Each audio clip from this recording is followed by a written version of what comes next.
Good evening, everybody, and welcome to Howling About Entertainment on this final day of January 2021. And my God, what a year it has already been. All kinds of things to chat about, which is incredible considering that half the world still can't leave their houses for the most part unless they need to go, buy food or what have you. All right, we are going to be chatting through tonight, hopefully, unless we get sidetracked, which, hey, it's a live stream with a bunch of folks, and that happens. Running through WandaVision, what went down in the 4th episode. We are going to get into the potential downward spiral coming for The Expanse. And by God, I want to have a little bit of a chat about the just general failure of Stephen King adaptations from the page to the screen, because they can never seem to get those right. All right, before we say hello to the chat, though, everybody, just a quick, brief introduction. Hey, how are you, Draco? Hail, sir. It is good to be here once again while I see if I can actually hang out with you gentlemen one more time, just in case, before I go on call and disappear. But it's good to be here. It's good to be here with all of these lovely people that we already have here. Why don't you go ahead and introduce the rest of these guys? You betcha. All right. And we have got the CEO Redshirt of Just Another Hedge Fund. How are you, sir? I'm doing fine, Jake, and it's always a pleasure to be on a stream. That's quite a promotion. That chat Friday night on Foul Ball was too much fun to not reference. It was great. Actually, that was a lot of fun. Excellent. Now, that looks like a hell of a set of fishing rods behind you there, Redshirt. Yep, a friend of mine is an inveterate yard sale fan. He's addicted to going, and he showed up at my house one day and said, "Oh, by the way, I got this for you." And he gave me a store display stand for fishing rods, and so I've got all of my fishing rods now organized so they don't get eaten by the ceiling fan. Excellent, very good. And the man from the Great White North, Lord Thoth. How are you, sir? I'm good, gentlemen. How are you all tonight? Doing good. Doing good, man. Special. You guys, this crew has had a lot of fun on live streams the past couple of days. A lot of you guys were on Vigilante Williamson's Bold and Brave last night, which was an excellent stream that I had to catch this morning. So sorry I missed that. Let's say a quick hello to the chat before we get into it. We, of course, yes, Draco and Redshirt himself. Ace Mr. Freeze, hail, sir. Good to see you. Good to see you, man. We do try to start promptly here, so glad that you made it in. Lopez Sanchez, hail, and how are you, sir? That's a new name in my chat. Appreciate you stopping in. I hope you enjoy the show. Of course, the great Mark Lerzeth, caught up on my stand reviews. Good. I am glad that you enjoyed those, because I certainly did not enjoy the show. Oh, man. It's right. Definitely not just another red shirt. And let's see. Mary G is here. Hail, Mary G. Good to see you here. Foul Ball is, I don't know if he's going to make it today. He's about 50-50 on if he makes the show. Guy, unfortunately, has to work on weekends a lot. So, Ray Ron VR, good to see you. Man of War, Neighbor of the Beast. All right. The beast. I think that gets us caught up with everybody who said hello in the chat. Those of you who are just hanging out and relaxing and lurking, hail to you as well. Glad to have you. So, Wanda, smash the like. Yes, please. Yes, please. And yes, it is kind of a modrotic chat up in here, Mark Lerzeth. That everybody here on the panel happens to be a modrotic, and about half the chat as well. So let's start out with WandaVision, though. So we've finally got something different than what was presented in the first 3 episodes this week. And it was I'm of two minds of this episode. I did absolutely enjoy it. Hey, Sentient Dildo, how are you, sir? If I missed you chiming in and saying hello, my apologies. But as you have heard from other streamers, the chat that pops up in StreamYard is not always the best. So if I missed a comment earlier, my apologies, my friend. But WandaVision episode 4. So I'm of two minds. So first, I did like that it filled in some of the gaps on just what was going on. And yeah, I think this comment really does capture a hell of a lot of it. It changed the feel of the show. There was also, to steal a comment from somebody else, and there was a suspicious amount of woman power in this episode. Now, that being said, it was well played overall for the most part. Other than I did find myself a little bit annoyed by the former assistant to Lady Thor. Isn't that who that is? That's who that is. That's Darcy. Yes. And I don't remember her being an astrophysicist. Wasn't she just some She was an intern. Yeah. She was an intern, but she was interning in the same field, so apparently. That's right. For her to apply for that internship, she would have had to have at least been an astrophysics student, considering the people that she was interning with, right? Exactly. It makes perfect sense that she had an astrophysics background, or at very least a physics background, to be able to get there. Yeah. I don't know. I guess I got the impression. Maybe it's just because they played her off as relatively minor and comic relief to an extent, but I got the impression she was just some sort of random help you out type person, not an actual scientist or even an aspiring one at that. But that I guess she learned by osmosis. that could also be bad memory from movies that I saw 6 years ago. So you never know. Well, she may just have been on her final stages. You know, she got to defend True. a dissertation. And that's that you've got to schedule and all that nonsense. I mean, I don't think it's out of the realm of possibility. You go from being an intern in one movie to an astrophysicist finally, credentialed in the show. That's Especially fair. over 5 years, right? That's a probably good timeline to look at. Yeah. It not would be unrealistic. odd. It would be odd if she were still a student after 5 years later. True. Yeah. Even longer than that, though, really, because we've been 5 years since the blip and the snap. So We are also going outside that. Considering we don't know, just for completeness sake, we don't know if she was dusted or not, or if she's actually been an astrophysicist all this time in an undusted world. True. And Ace Mr. Freeze makes a good comment and says, maybe she got into it after meeting Thor, which is not that crazy considering what she experienced. But I want to Sentient Dildo's question here, guys. I want everybody to answer it and give your rating of the show so far. I think this is a great way to start getting into it. What do you think, Redshirt? The overall show so far, I'd give 7 to 7.5. I think it's good, and I think my answer to Sentient Dildo is, to me, I would say yes, it's worth it. All right, Thoth, what do you think?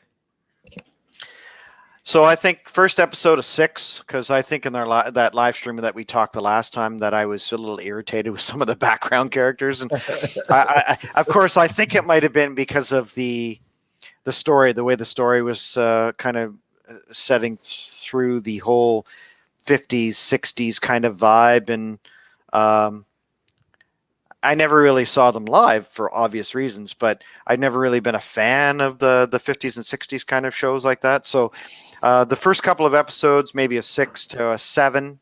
I liked the third one. It was a lot better. I thought it was great to see some of the acting that really took charge in both of them. They did some great skits. The whole magic skit that they lead into was just a lot of fun.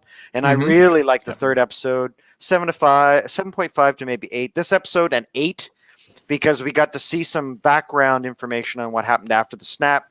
or the blip or whatever you want to call it. And then we got to see the characters from a different perspective. Yeah, our favorite astrophysics student is irritating as all get out. And Jimmy Woo there is one of those characters that I'm like, really? Out of all of the pantheon of Marvel characters, that's who you bring back? But I loved how they kind of developed what Sword was.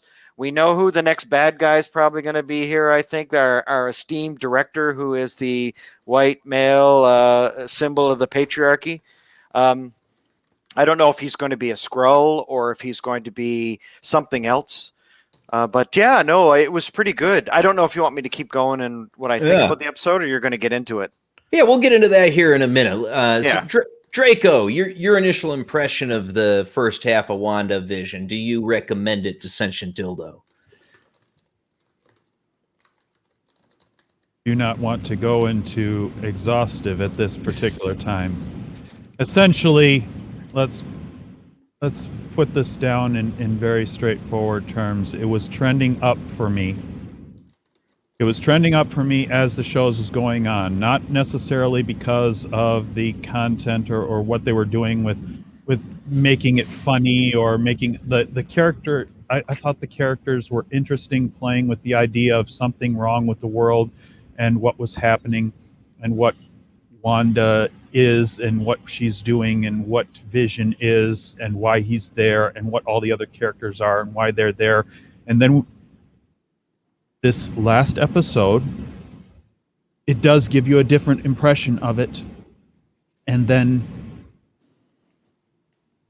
while it's giving you an impression of it, it's making you realize exactly why this thing should be on an upward trend, but the first three on an upward trend took a sudden downturn because things that I had been hoping would not appear showed up in bright, shiny colors and bright, wide, blaring signs.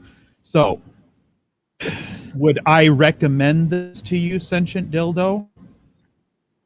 One episode ago, I would have said yes.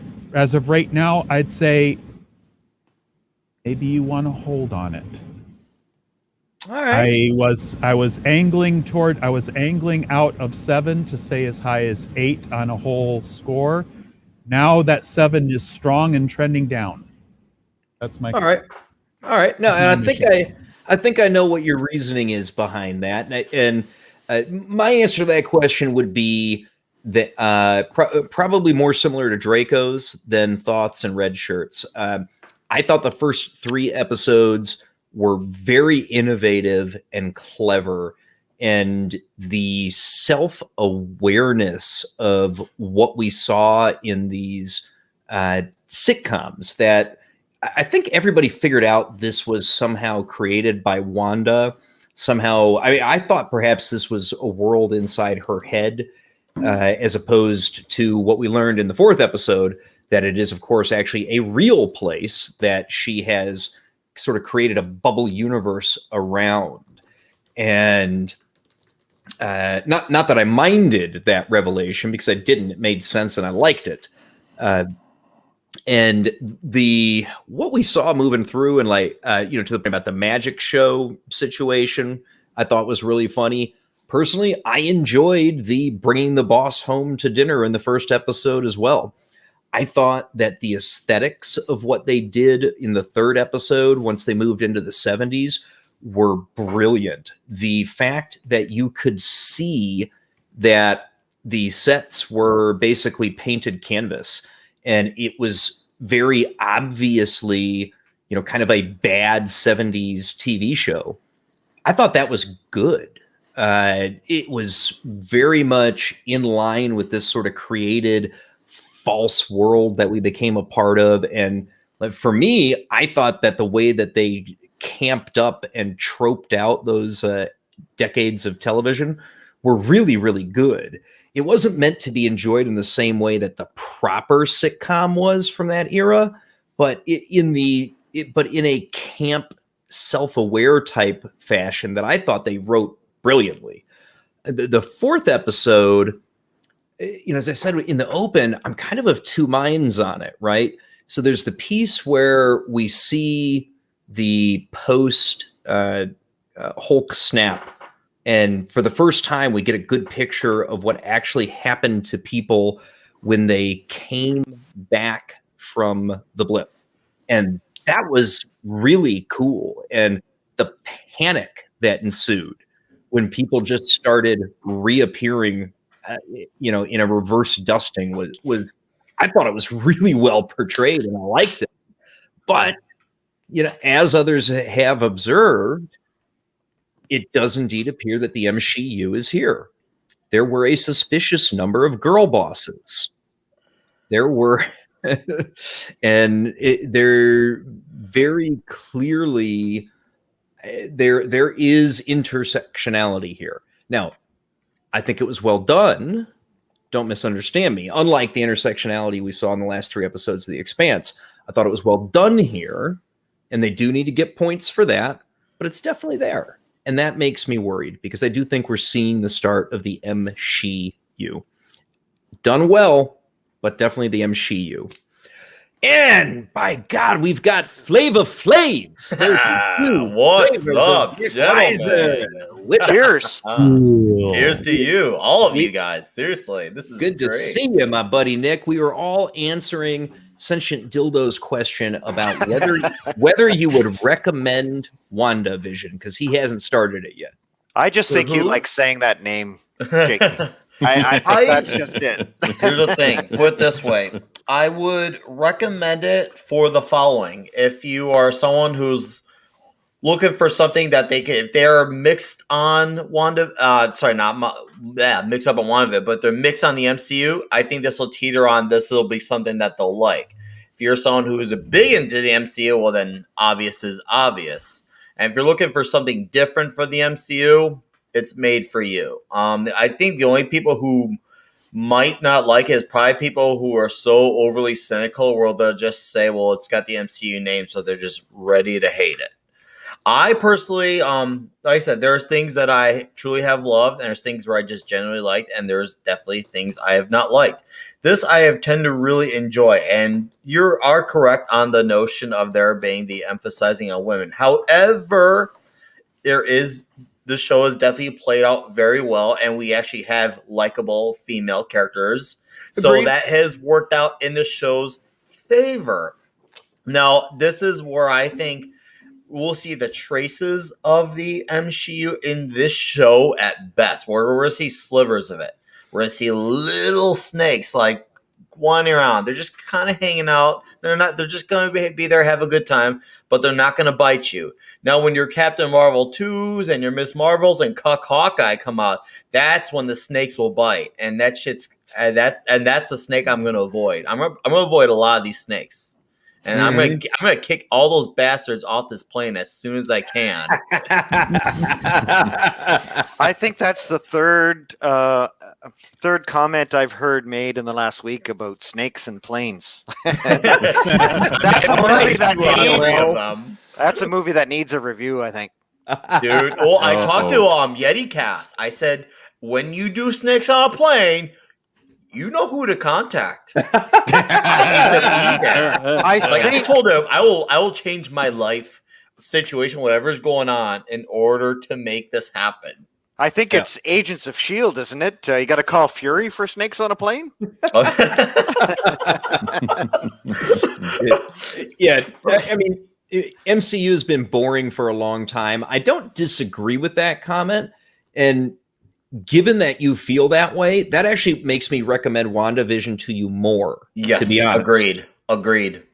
I feel like Sentient Dildo, this show definitely has a lot more going for it substance-wise, and it actually does benefit from rewatchabilities because you do catch little things, whether it's a joke or a line that could be a connection to other things. And of course, the more of the properties you've seen, the better. Like when Jim Woo arrived in episode 4, when he did that card trick, that was the exact card trick that Scott Lang, aka Ant-Man, learned when he was on house arrest in Ant-Man and the Wasp. So that was a homage to him learning how to play cards after Scott Lang.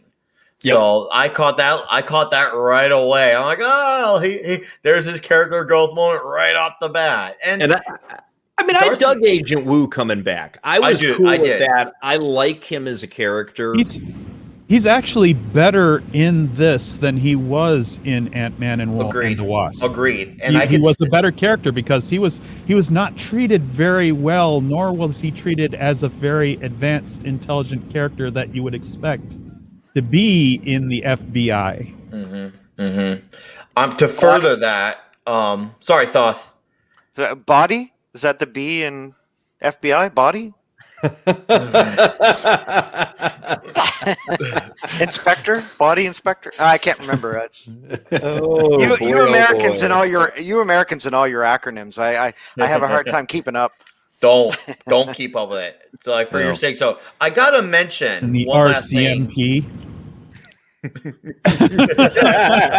Okay, we're guilty too. Let's just clap that back right now. Okay, going on with the rest of the story. I wanted to circle back to something that Mary G wrote in the chat. Okay. She said that episode 4 really changed the feel of the show. To me, the thing that changed the most in the feel of the show was Wanda herself. Before, in the first 3 episodes, all of her powers you're seeing from inside Westview. Yes. You're seeing them in the context of the show within a show, the 50s sitcom, the 60s, the 70s. Oh, and by the way, the 70s sitcom they chose was the Brady Bunch. So, yeah. Oh, totally. Not a bad.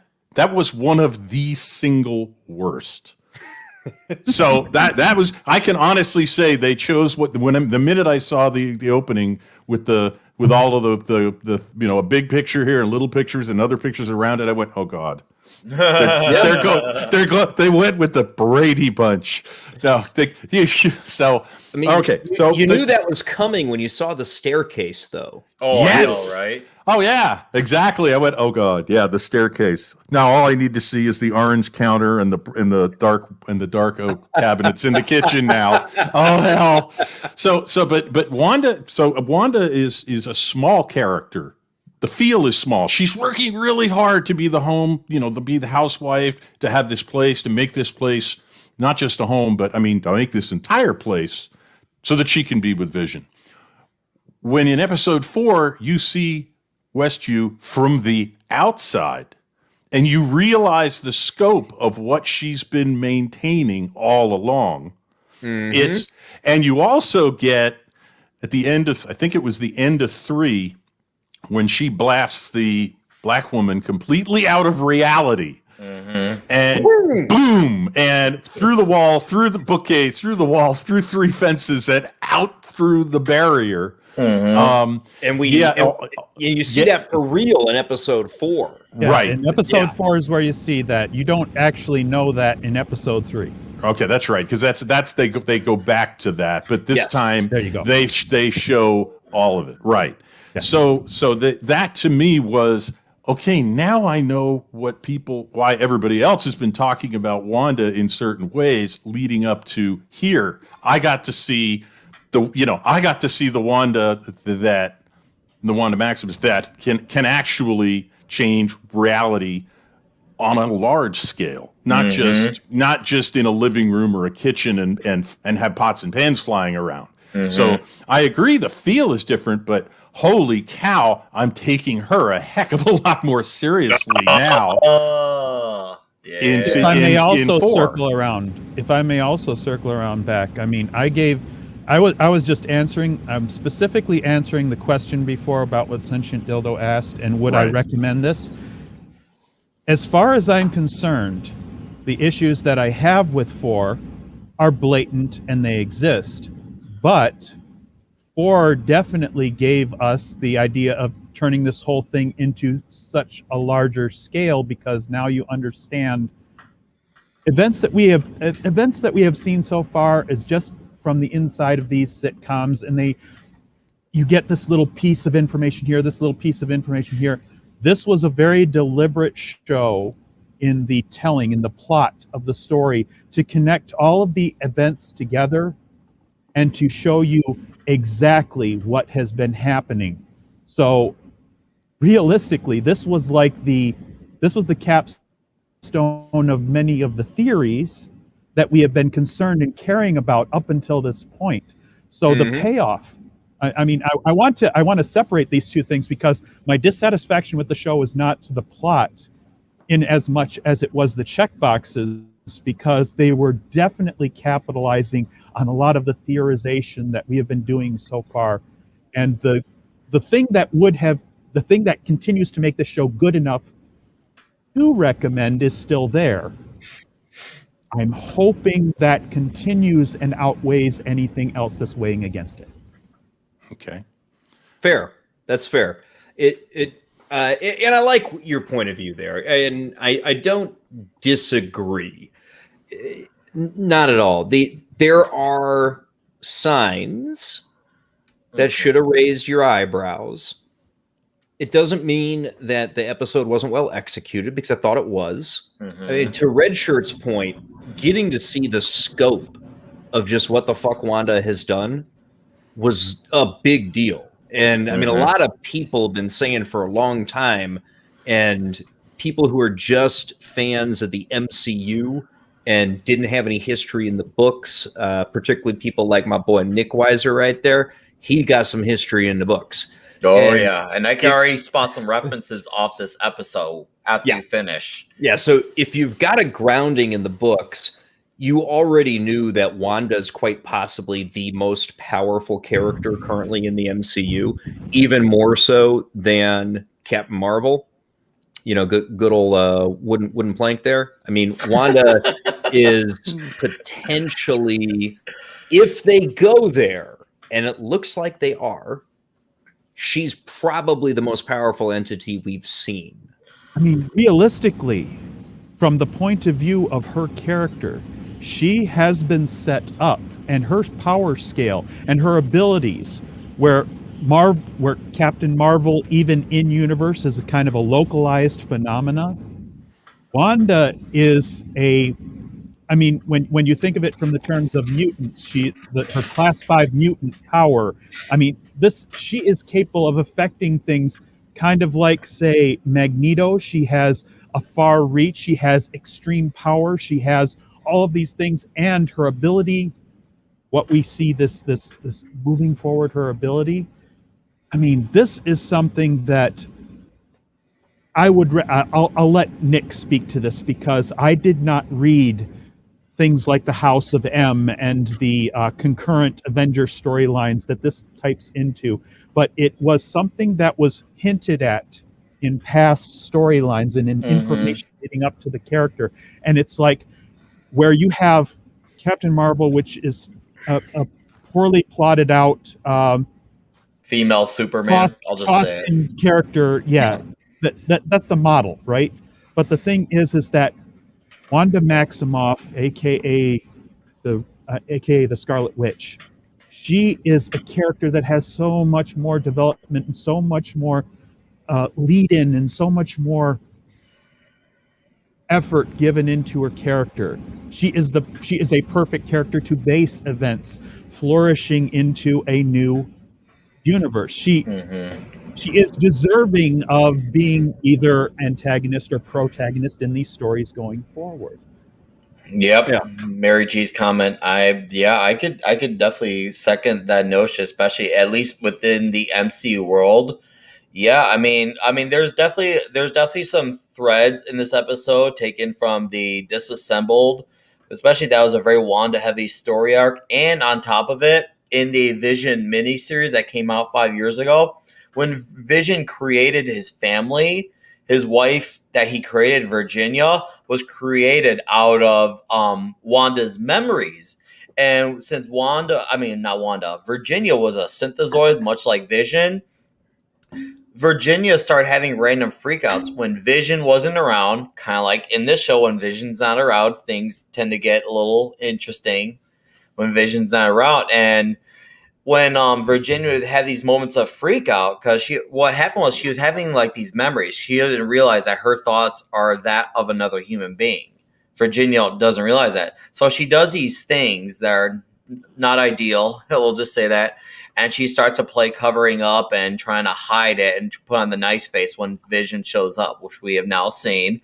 So we're starting to see that Virginia-ish element play, but except with absolute Wanda, not Virginia. Right up the bat, we're seeing that she's already starting to cover her tracks now, and that reminds me of, I think that was issues number 2 and 3, if anyone wants to get technical with that storyline from 5 years ago, for anyone wondering. So that's just source material speaking. And I got to mention an honorable mention to, because I couldn't stand her in the first 2 Thor movies. Kat Dennings was, at least, she was vastly superior in this episode compared to Thor and Thor the Dark World as Darcy Lewis. I hated the idea of Earth characters in those first 2 Thor movies, except for me, B. Jane Foster. But here, Darcy Lewis fitted a lot better in this element, a lot better, and she was actually entertaining. So I'm going to ask a question just to piggyback off of Darcy. I hate her voice. I'm just gonna throw that out there. I really can't stand her voice. But, she's got a lover hater thing going on in fandom right now. She does. Several don't like, several like. I didn't say I necessarily dislike the character. I just can't stand her voice. Kat Dennings, yeah, her name Kat Dennings, voice. yeah. It's fingernails on a chalkboard to me. It's just interesting. That's a very interesting one. No, I've actually never thought about that with her. I mean, there's definitely celebrities I feel that way about. She didn't make it to the list. I mean, Brie Larson's definitely one of them. I thought she had an annoying quality that was kind of cute in the initials. Some of what she behaved and said here was a little bit more annoying, a little bit more of the scratch on the chalkboard, if you will. But I can see where Nick's coming from, because she definitely was fitting more into the idea. Well, this is the idea of her being that fully trained astrophysicist. Essentially, she's going to be a sort of information source and expert on the floor for this idea, because she is an astrophysicist. She knows some of this stuff. She knows what to look for. She knows the things. And we're her out of a deeper part. Yes, exactly. Mary G nails it again. So it's the tonality of superiority in her voice that drives her nuts. And that's one of the things that I'm talking about when I repeat what our buddy Gary has said, that this is the true start of the MCU, and that superiority sense. That, I mean, she's a smart lady, she's an astrophysicist and all, but she's working with Sword, for Christ's sake, which we finally got definitively defined in the MCU context in this episode. So, Thoth, what line up for me what you got out of that? So, what does Sword stand for? Well, that depends on if it's going to be comic book version or if it's going to be the TV version. Yeah, MCU right. Version. You'll need Brand right off the bat. She's definitely she's an X-Men character, to further Thoth's thing before he gets into it. She's been on that ship a while, and from older runs to more modern times, Brand is involved. And maybe my guess is they're setting up the domino effect. You're going to see a little bit of the Sword, and then they're going to go fully deep later on. I could be wrong though. Go on, Thoth. So in the Marvel Cinematic Universe, it's Sentient Weapon Observation and Response Division, which is Sentient Weapon. Yeah, they changed the world to weapon. That's right. Well, yeah, that's right. They changed it from Sentient World Observation and Response Department, which I like a lot better. I think that's kind of a nod to what's going on in what happened after Monica Rambeau's mom passed away, because she did the initial creation of this organization, right? She was the original director from the genesis of Sword in the Marvel Cinematic Universe. So when you make that change, there must have been a reason why they made that change to Sentient Weapon Observation. I have a theory, but I want you to keep going. Yeah, I think that there's something going on there. I think that our director is he could be Skrull or he could be something else. I'm thinking that the big bad in this season is going to be the Scarlet Witch. Now, let's not forget she's an Omega level mutant in the comic books. That means that she's one of the most powerful beings in the universe. She's right up there with the Phoenix infested Jean Grey. She's more powerful than Magneto and Jean Grey without the Phoenix and Charles Xavier combined. She has the ability to control probability, which means that if something's going to happen, you're going to flip a coin, she can determine whether it's a heads or a tails. So if you're going to walk down the street, she can determine whether the car is going to hit you or not, and combine that with the abilities that she absorbed from the gem, from the Infinity Gem. I think that she's on par with kind of a toned down Thanos with the full Infinity Gauntlet. So what she's doing in the comic book, so her hex powers, which is her mutant powers, her ability to control probability, has been toned and controlled a little bit. She taught under, or she learned under Agatha Harkness, which is a master of the mystic arts, who taught her chaos magic. And using chaos magic to control her hex powers makes her able to control, manipulate, and change reality. So she gets reality control powers. And that's really kind of what's going on here. I think she's kind of, I think she's had a psychotic break. Oh, yes. Which has eliminated all her mental barriers to her powers, which allows her to be infinitely powerful. So that's what's going on. You mentioned Agatha Harkness. Yep. I did. Yeah, she's Agnes. She's totally Agnes. She's the younger version, because in the comic book version, she's a lot older, and she actually narrates the very first half of the Vision miniseries. Because, like, when you're reading it from a narrator standpoint, and you don't find out until the end of issue 6. It's Agatha Harkness, and she's the one who's observing what Vision is doing and what's going on with Virginia and the whole craziness at home. I think, yeah, when I saw her in the trailer, I'm like, she has to be Agatha Harkness. I felt that vibe with her. So, like, if she's already such a great actress as Agnes, like, so, like, uppity and cheerful, hopefully she'll be able to deliver an awesome contrast as Agatha Harkness, which will be the complete opposite of what she is as Agnes. Yeah, I do sound a little nerdy there. That's because I've collected the X-Men comics since issue 1. I've got quite a collection. So and also the Avengers as well. And I remember this original story from back in the West Coast Avengers too, where they did a lot of this with the Vision and Simon Williams' mental engrams, where they coded those into the Vision synthesoid back in the old days. And I think that we also have there's a couple of villains they can toss in here. I know there's some theories on who the Witness Protection Program person is. I think it might be Agatha's hubby there. Can't remember the guy's name for right off the bat, the character's name, but I think that there's some lead in there.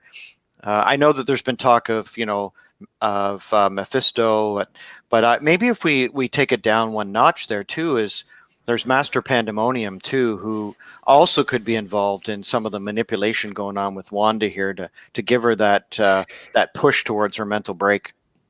You've earned an achievement on Howling About Entertainment, Thoth. I'm still betting on Nightmare. I think Nightmare is the big villain that's going to be tackled in the Doctor Strange movie. I think that there's going to be some hints maybe in a cliffhanger with the WandaVision show here, whereby she gets she gets past these obstacles in the next 4 episodes. And let's not forget that Emma Caulfield's character too here is she kind of had a slash of insight where she was like, wait, what? Remember when the radio was going off and she was bleeding in her hand? There was like, wait, what are you? So we don't just have Agnes, but we also have her character too. So there may be more than one main antagonist here that we have to look at. Yeah, maybe even Herb's got something going on we don't even know. For all we know, right? Just cutting off a wall. Well, I mean, Herb, we did get identified as supposedly a regular.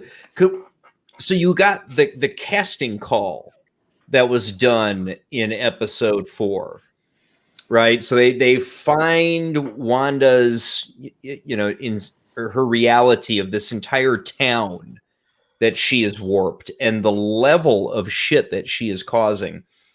They go through a casting call of the sitcoms that they're watching be transmitted out of this place, and they're pulling its real people, as Herb, as Agnes, what have you, right? And so, which I think has been glossed over in some of the discussion, but this means that Wanda has trapped all these people. Yep. Oh, That's exactly what it yeah. means. Oh, she absolutely has. She took a real place out of time and space, warped it to this fantasy that she created, and now is forcing the fantasy to occur with all of these people taken out of their lives and forced into their roles. It also draws into that, well, they're all trapped there, but she was also treated the one external, the one virus in the midst of her fantasy. She identified it and extracted it forcibly. She extracted Monica Rambeau. Everybody And else the beekeeper too, right? To there. Right. Yeah, the And the beekeeper. We don't know what happened to him yet. to him. No, we don't know what happened to him. All we see is Wanda say no. Nope. And And her then- being able to didn't get rewind, her being able to rewind time like that and go back is just extraordinary. That's time gem level of time manipulation and coronal manipulation. Because you think about it, she was enhanced, as you said. Like I was saying level 5, but thank you for the Omega level mutant, a class of mutants so far above they can end the universe or something like that. And Yes. she has these abilities enhanced by a single time gem in the not time gem, mind gem in the MCU. Mind gem, yeah. And she's warping reality. She's doing space time manipulation like the space and time stone. I mean, she has control over this reality, so she can probably change several properties of it. But she's behaving like a full array of reality gems inside of her universe. And how far can this go? I mean, this is the wondering, how far can this proceed beyond her if we want to get into real theory. Let's get into Vision.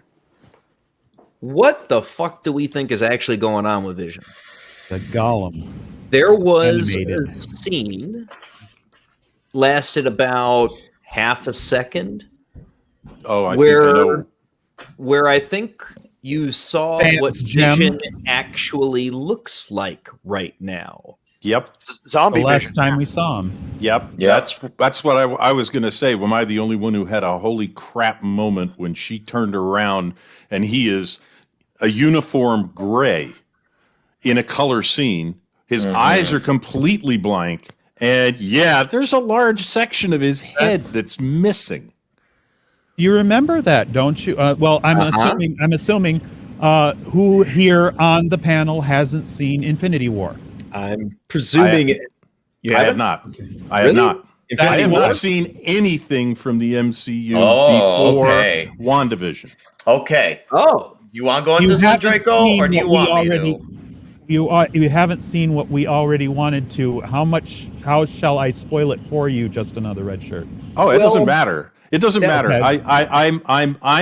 I am discovering this as it unfolds without without prior knowledge. All right. But the only reason I've stayed with this for 4 episodes is because of some of the spoilers and some of the discussion I've heard, because none of it made sense at first, because I didn't know anybody. yeah.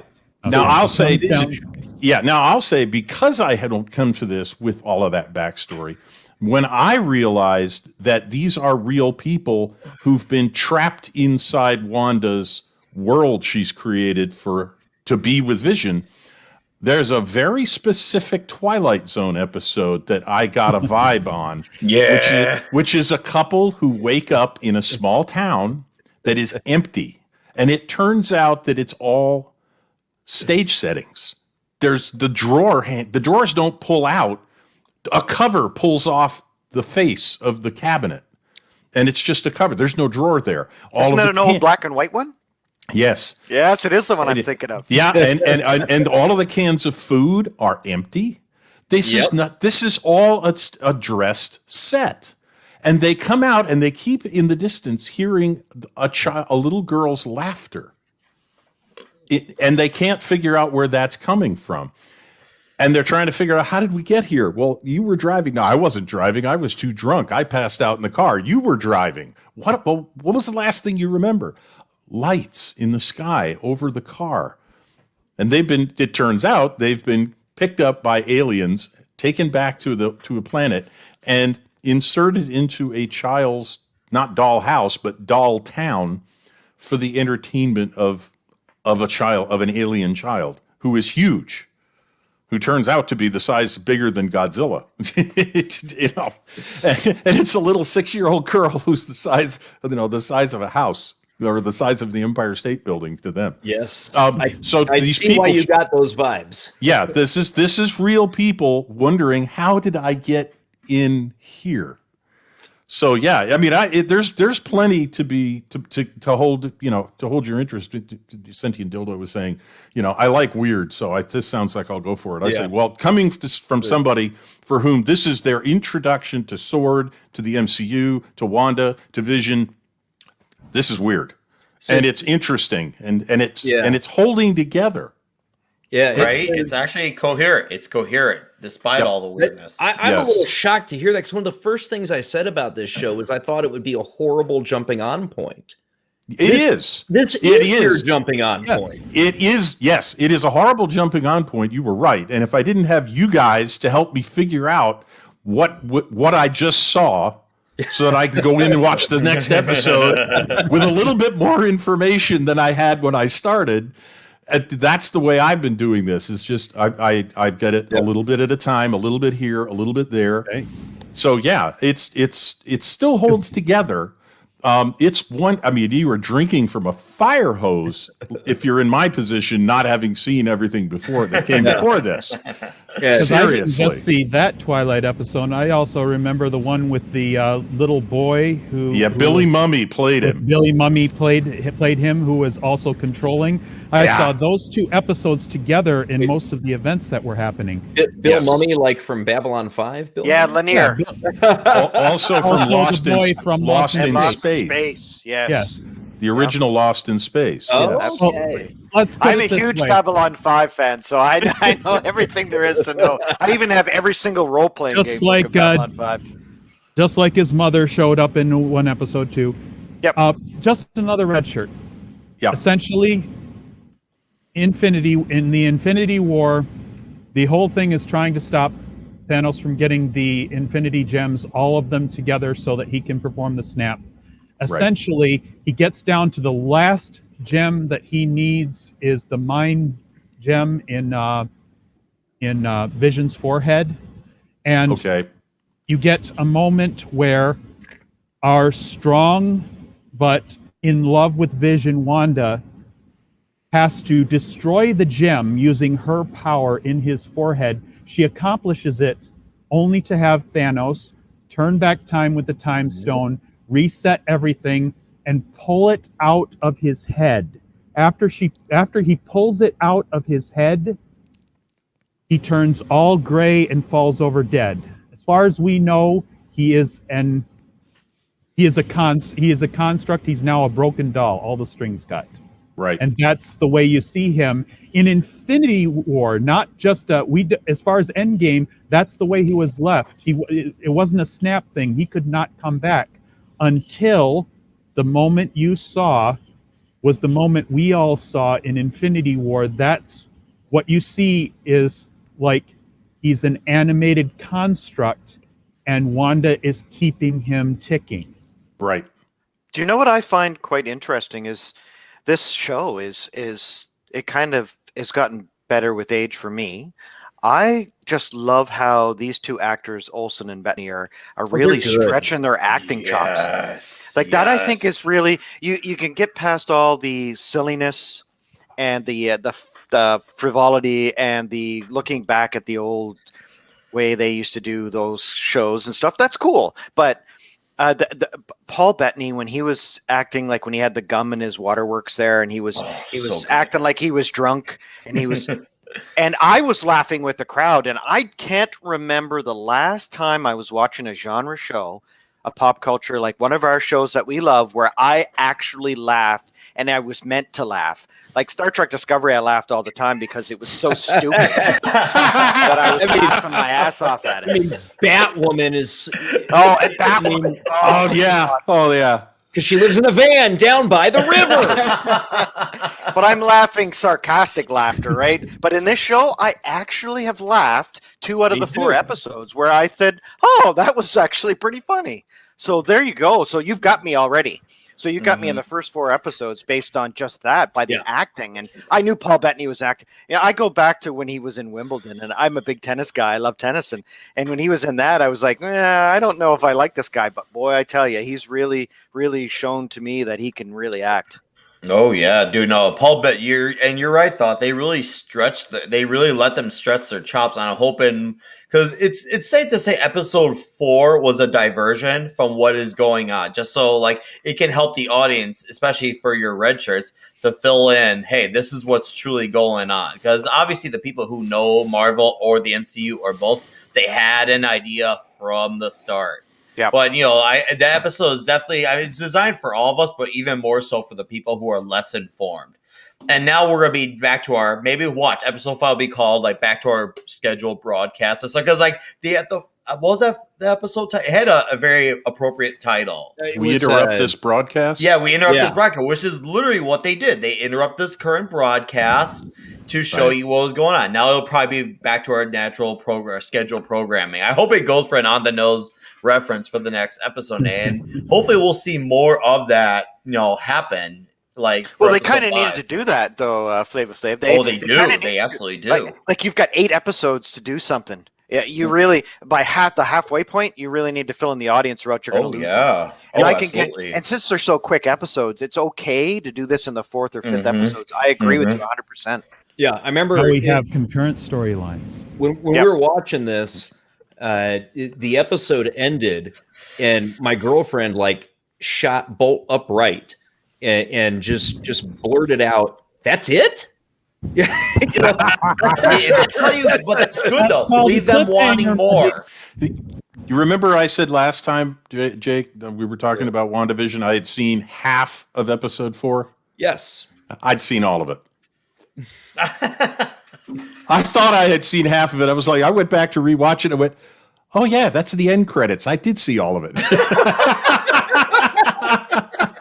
So I'm with your girlfriend. That was it? I'm like, that's half of it, right? No, it was a blink and you miss it. It was a blink and you miss it. Oh yeah. Oh yeah. They threw a lot of stuff in that 4th episode too. There was a lot of stuff they pushed into that episode. Yeah. I mean, it was 23 minutes. But it was a fast fucking 23 minutes. Yeah, it was. It didn't feel like 23 minutes. I thought, I'm like, Jesus. And exactly. And once again, not even once again, but maybe I missed it from the first 10 minutes. I'm glad that they're making Endgame consequential. Like, the blip isn't just like everything's all fine wrapped up in the boat. You are seeing consequences play out. Like, right away when the 4th episode started, you see the overwhelming of the hospital and people coming back into form. So now we know we're like, oh man, this is already a problem in the world. Now the world's like overpopulated as fuck again. Now hospitals, as they said, they're overwhelmed. Everyone's going nuts. Like, what the hell is going on? Yeah. Oh yeah. And now we see Wanda finally truly handle how she's taking her loss from 5 years back with Vision. And man, time did not do her any favors. Time doesn't heal all wounds. I do want to hear everybody's thought about what's going on with Vision though. Right? So I think we saw how Vision really looks in this episode. Mm-hmm. I think that was the flash of reality. And it was a cool contrast because previous episodes, we had a black and white world with color creeping in. Mhm. And then in this one, we got the flash of the color world with the black and white of Vision standing out in the complete opposite, right? And a juxtaposition to what we saw before. So we know this is still the dead body of Vision. But I think we also know that Vision appears to be self-aware, to still be a sentient being, and to have his own free will and the whole bang. I don't think that has been any kind of act or creation of Wanda necessarily. So what the fuck is going on with Vision? You got me. Honestly, I don't even know. I read all these stories. Okay. Let me just say, I was willing to entertain the idea, having heard that Vision, there's no way that Vision should be here. I was shocked by that very quick view. That was a holy shit moment for me. Seeing, because as soon as I saw it, I went, that's got to be the way he was left. That's why everybody's been telling me he shouldn't be here, because that's the last thing they saw of him, which you're telling me is exactly the case. Okay, so this is a real town that Wanda has taken over. These are real people that she has trapped. She has not fabricated anything here. She has bent it to her purpose. Yes. That makes sense? Okay, she may have fabricated the drapes because they keep changing episode to episode, that kind of thing. But the people and the things, the important things, are actual things. And she is forcing them to do what she wants them to do. So I would disagree right now, based on what I've seen so far, JD. I would say that Vision is a puppet, and she is playing. She's got the strings. Sure, her power is giving him everything. So he does nothing that she doesn't make him do, is my feeling so far.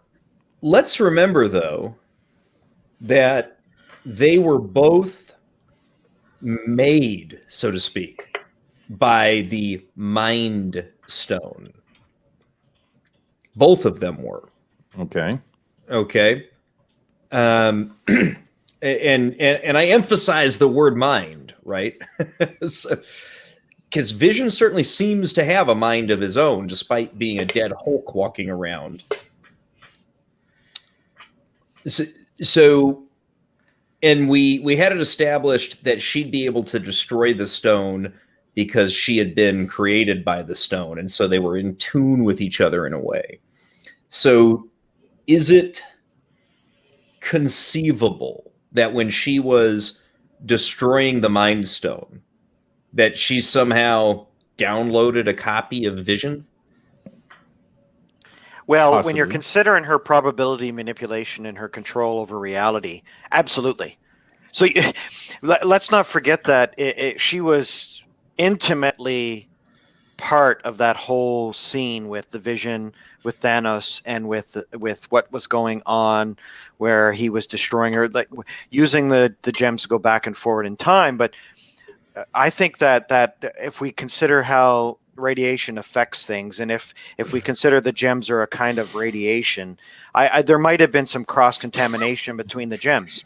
Yes, but I think what we're looking at. What, am I getting too scientific? I love it. No, keep going. I did actually 2 years. My first 2 years in university were in astrophysics before I switched to commerce. So when I realized I probably would never get a job in astrophysics because I wasn't that smart. So. You have earned your second achievement on Howling about I got to tone it down. I think that there might have been. There might have been some cross contamination with the energies that are formed, but her power set is unique within all comics. Mm-hmm. So I think well, let's ignore the Fantastic Four children and Franklin Richards and stuff. Let's get past that. Let's not talk about that part, but because they're very similar kind of power sets in a way. But yeah, I think agreed. that because it's so chaotic, her hex powers are so chaotic, even from the first issues that she appeared in, that things. Oh, Canada. I think that what might be going on here, and like I said, this is just a throwing out a theory, but that she kind of pulled in his spirit while everything was going on, and when she had that psychotic break, her hex powers seized onto what was left of his spirit. I mean, he's an AI, right? Well, he's a synthesoid.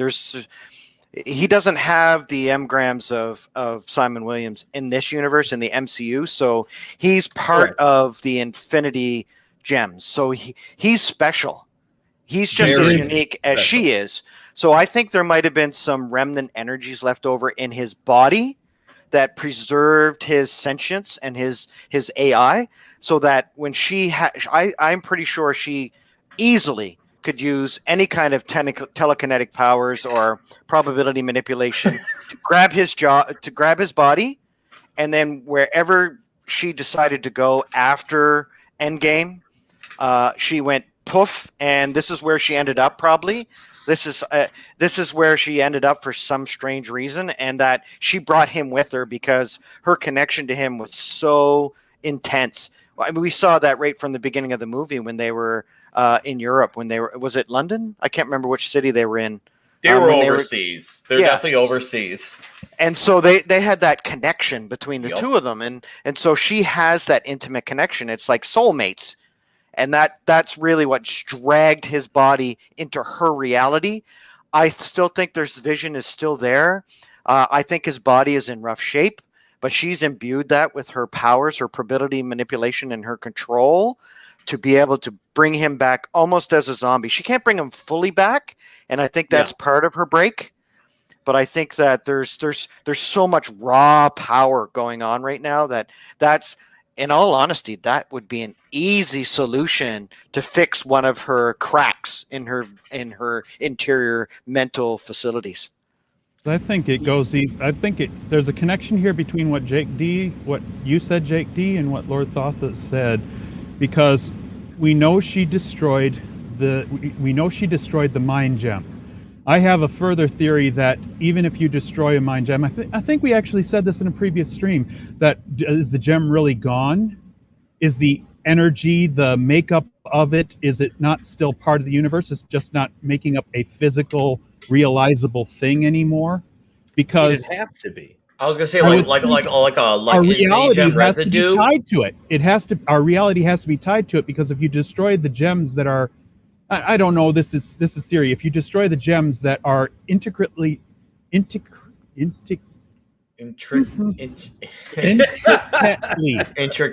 we go. He did it. Intricately tied into the universe a part of its creation. She destroyed the embodiment of mind, of concept, of thought.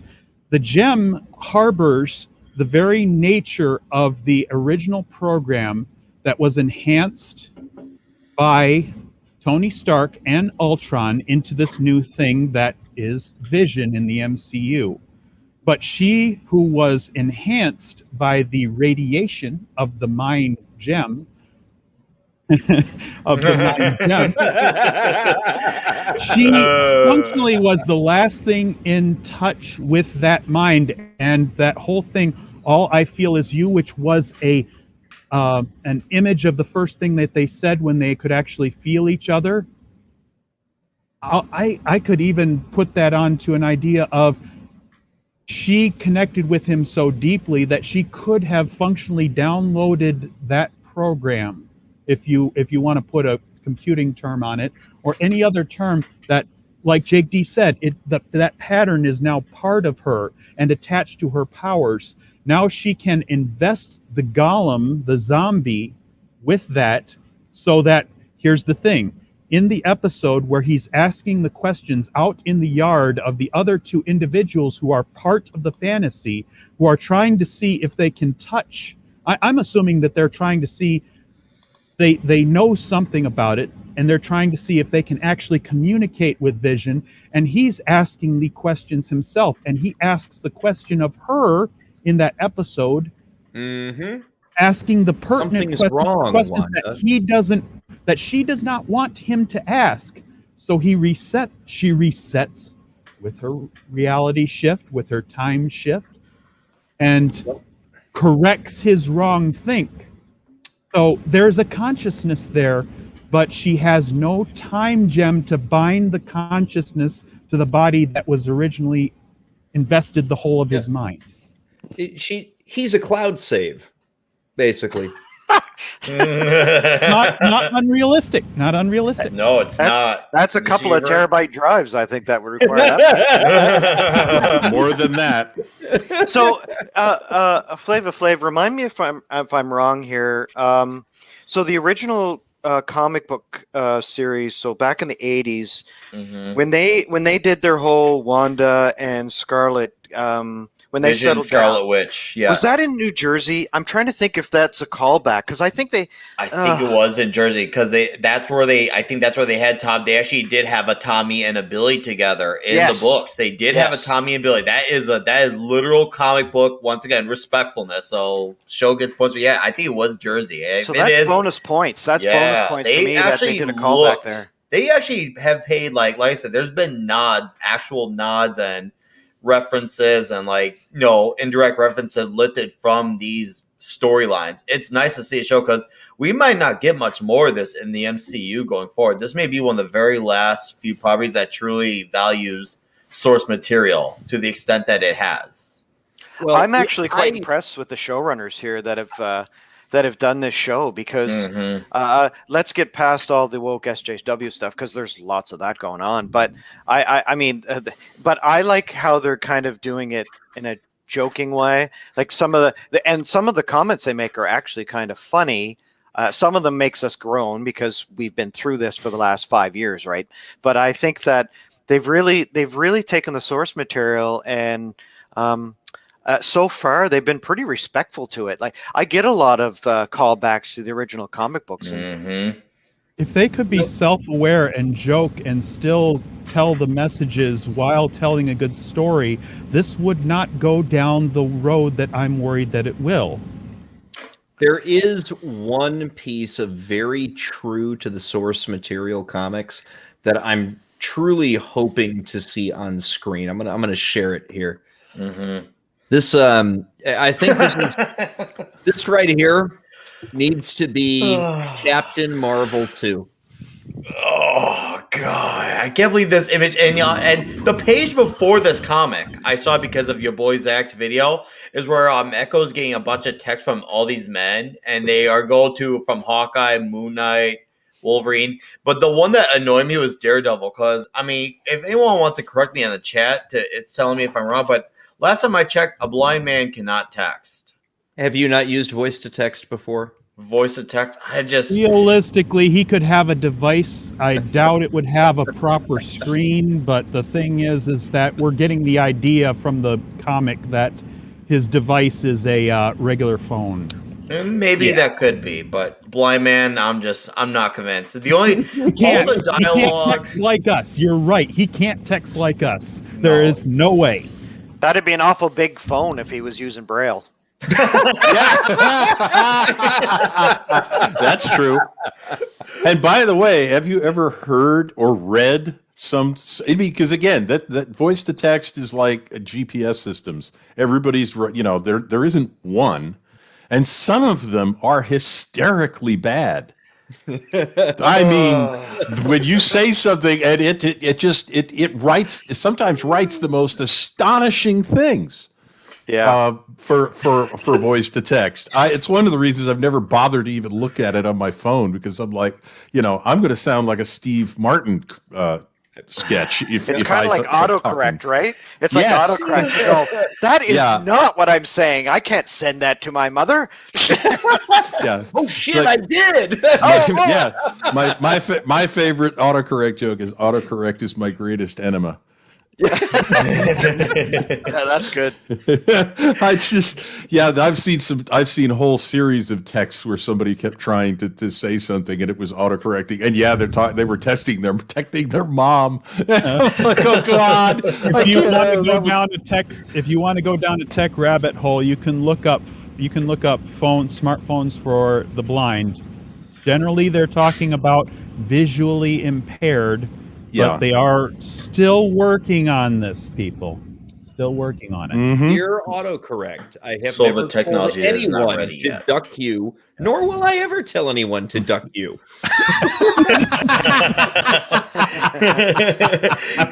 Right. So while thank you. it, I like but this. I'm sorry. I like what Ace Mr. Freeze said. Did you see that up there? Where is it? He said, "Sigh, yes. When I hear these kind of convos, I'm always left wondering how y'all don't write for these shows. It's because We're It's too because smart. Marvel. We're too smart for Because these I shows. texted Marvel and it said "duck you," and so they didn't want to hire me. I was I don't know texting why. with Darth Kathy, and "duck you" went on the text, and she threw me out. He seemed like such a nice boy.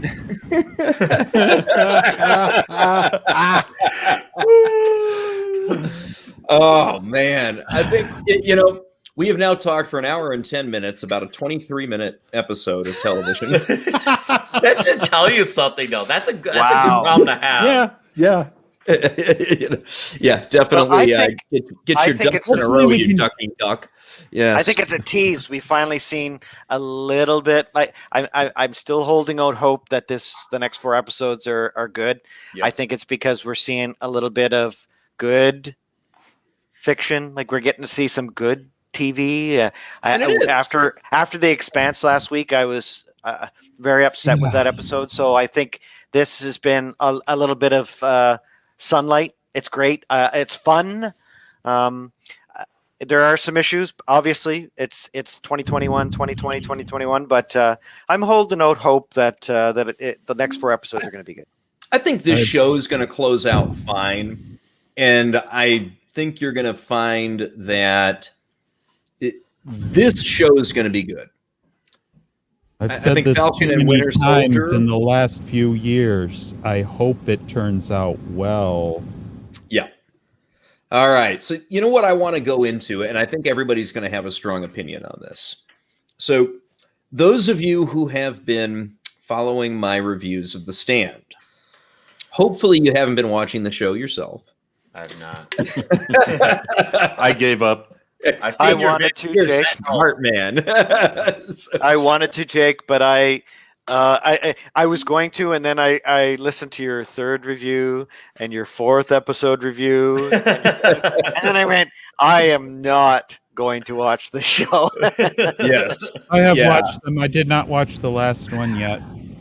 Funnily enough, it was actually the best episode of the entire miniseries. That doesn't surprise. Because there wasn't a lot they could fuck up in this one. Well, the one thing man. I see this show has is a few good acting talents and some excellent production quality.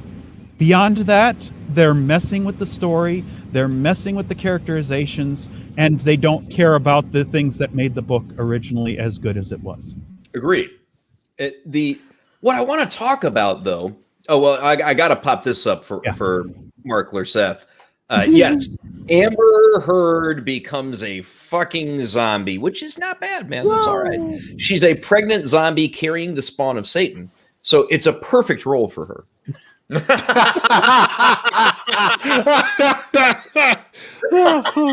It's exactly what she deserves. And Ezra Miller, Ouch, this casting hurts. is G-jur of the non-determinate gender, is going to die horribly of radiation poisoning next week. So, again, someone getting exactly what they deserve for being a horrible, shitty person. Mhm. Not really separating the art and the artist, but we're not going there. I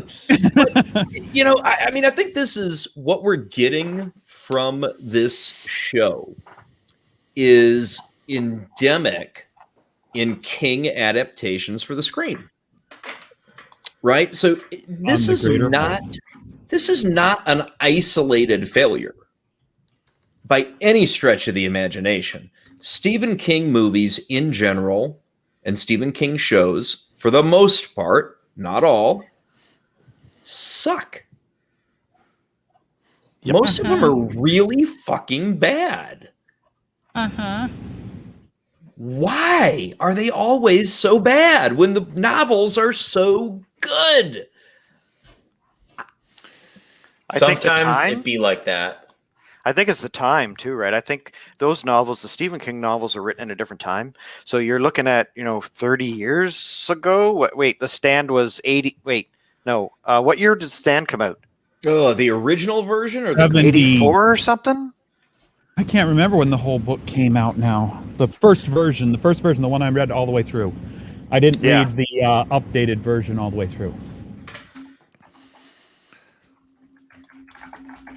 Mark Lerseth says 79. 79, okay. Oh, even That's earlier. what I thought, but you said 84.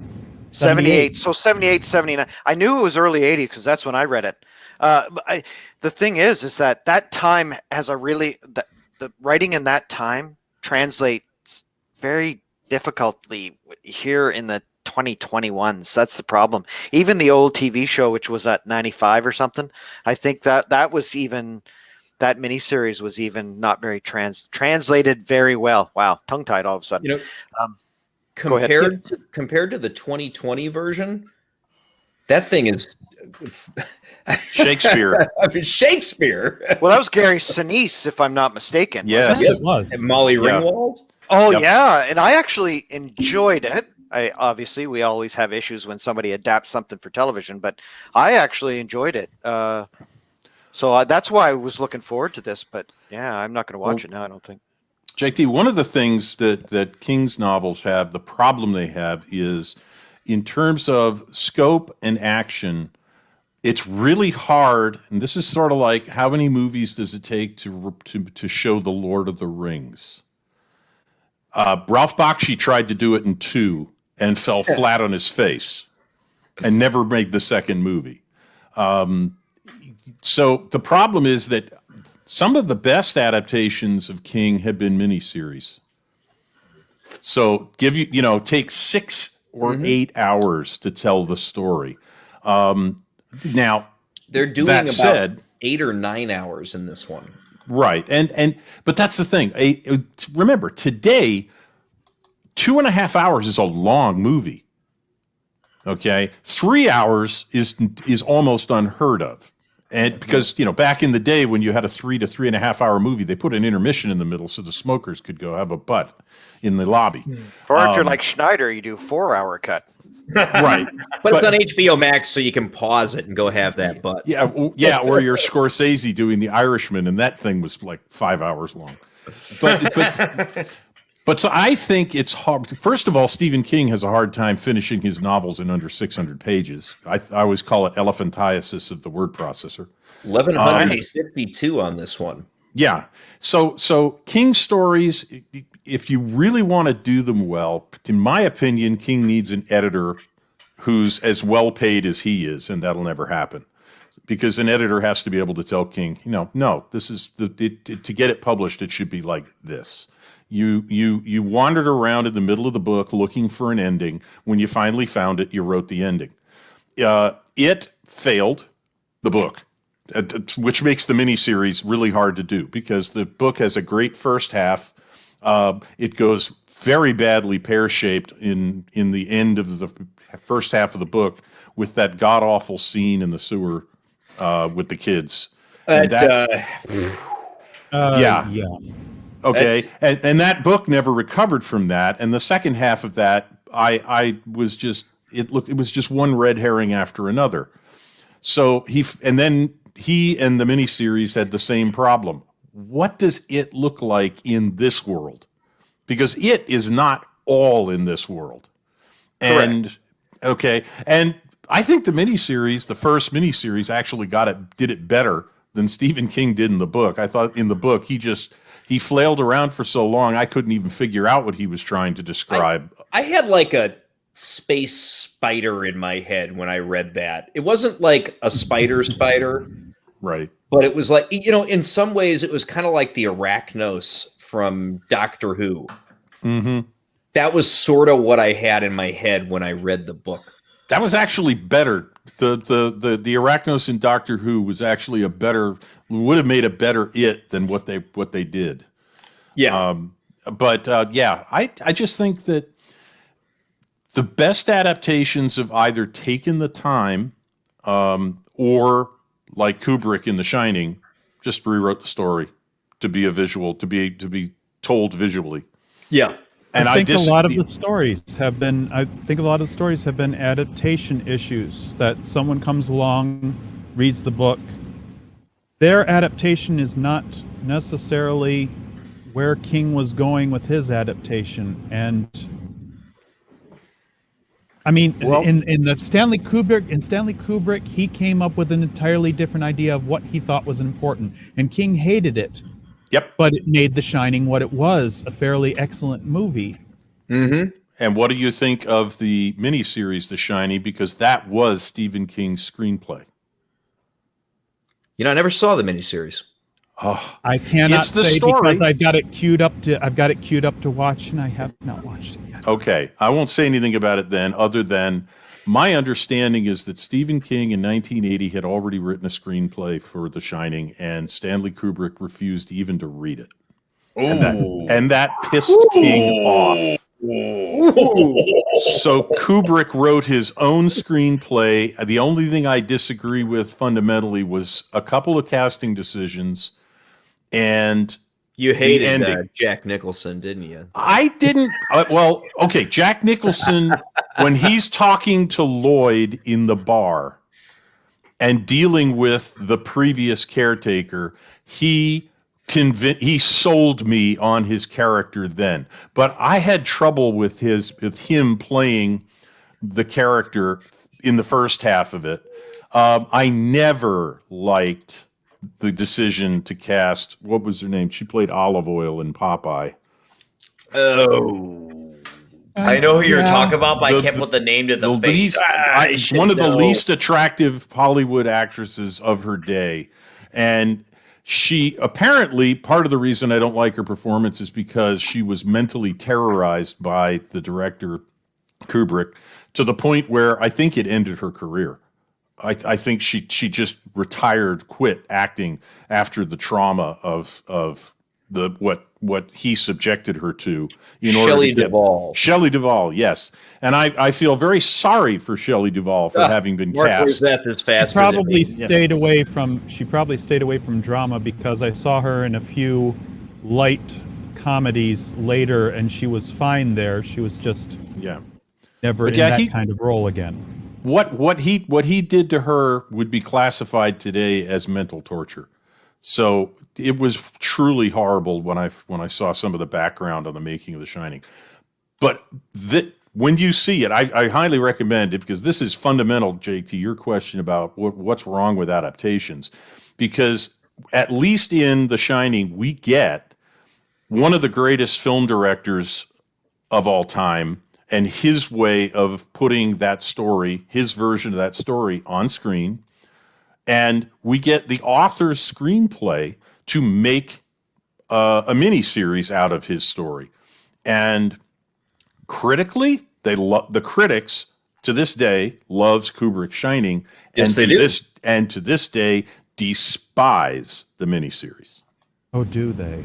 Yes. I want to watch it more now. Yep. Yeah, and it was Popeye and The Shining both released in 1980, so I'd have to find what months. Yeah. But it's an interesting test case, and since Mither hasn't seen it, I don't want to get into any more details. No, I don't. I don't want to get into any more details. Because I could also go discussion. back. I could go into my back catalog here and pick out what I think are some of the best adaptations for varied reasons. The Mist. Yep. I thought that was excellent. I saw part of the Storm of the Century, but I wasn't getting too into it, so I'm not going to vote on that. Yeah. I haven't seen The Mist, but I've been told that the ending was designed to piss off a certain type of person. Because Stephen King participated in writing the ending for the movie The Mist, and And the novella was one of my all-time favorite I Stephen King love stories. that novella. I love that first story in in Skeleton Crew. I'll tell So you Stephen one King funny wrote one. a new ending for this miniseries of The Stand. In fact, Supposedly that's the the last entire episode. 9th episode is the new ending. Oh boy. Oh Oh man! boy. And Jake's covering this. Oh, I'm gonna watch that video just to see Jake. I You're did smart, not. Jake. Here's a question for you. Did you see Dreamcatcher and read the book? No, and I thought it was no. I thought it was a disturbing movie, but it was good partially because of the disturbing elements. Fair enough. Now, Ace Mr. Freeze asks what I think is actually a bit of a hysterical question, and it actually falls right in line with Kubrick and The Stand, or The Shining, excuse me. Mm-hmm. So, was Green Mile a good King adaptation? Well, it depends on what you mean by adaptation. The Green Mile was a great fucking movie. Love it. Hanks was great. Michael Clark Duncan. I mean, the whole cast, the story, the presentation. Love the movie. It's not really an adaptation of the King serial novel. It was published as a serial novel, by the way. Even the Yeah, I've never read that publication of novel. the novel was different because he published it bit by bit by bit. Yes, which was a unique thing for him. And he was trying to mimic, believe it or not, Dickens. That's how Dickens used to submit and write and put his novels out there, is they'd be serials. He did it like weekly in newspapers, but that was what he was after, was this boom, boom, serialized release, which, but, you know, The Green Mile's a great film. I mean, Nick, do you like The Green Mile as a movie? It's been a long time since I've seen it, but last my memory serves, I really enjoyed that movie, and I will admit, it probably had a lot of that Michael Clark Duncan contributing to my enjoyment, because I really, really respected him as an actor. But I really love that movie. I really do. Thoth? Never read the novel. Like the movie, I'd say in that year, it was one of the best movies of that year. What was I, 97? Yeah, wasn't it 1999. nominated for an Academy Award, or did it win? 99? Yep. Yeah, I'm sure it had an award or two. At Yeah. least nods. Yeah, it's I haven't watched it in years and years and years, but yeah, I remember enjoying it very much. Tom Hanks, David Morse, Michael Clark Duncan, James Cromwell. Oh my word! Not Very to good mention cast.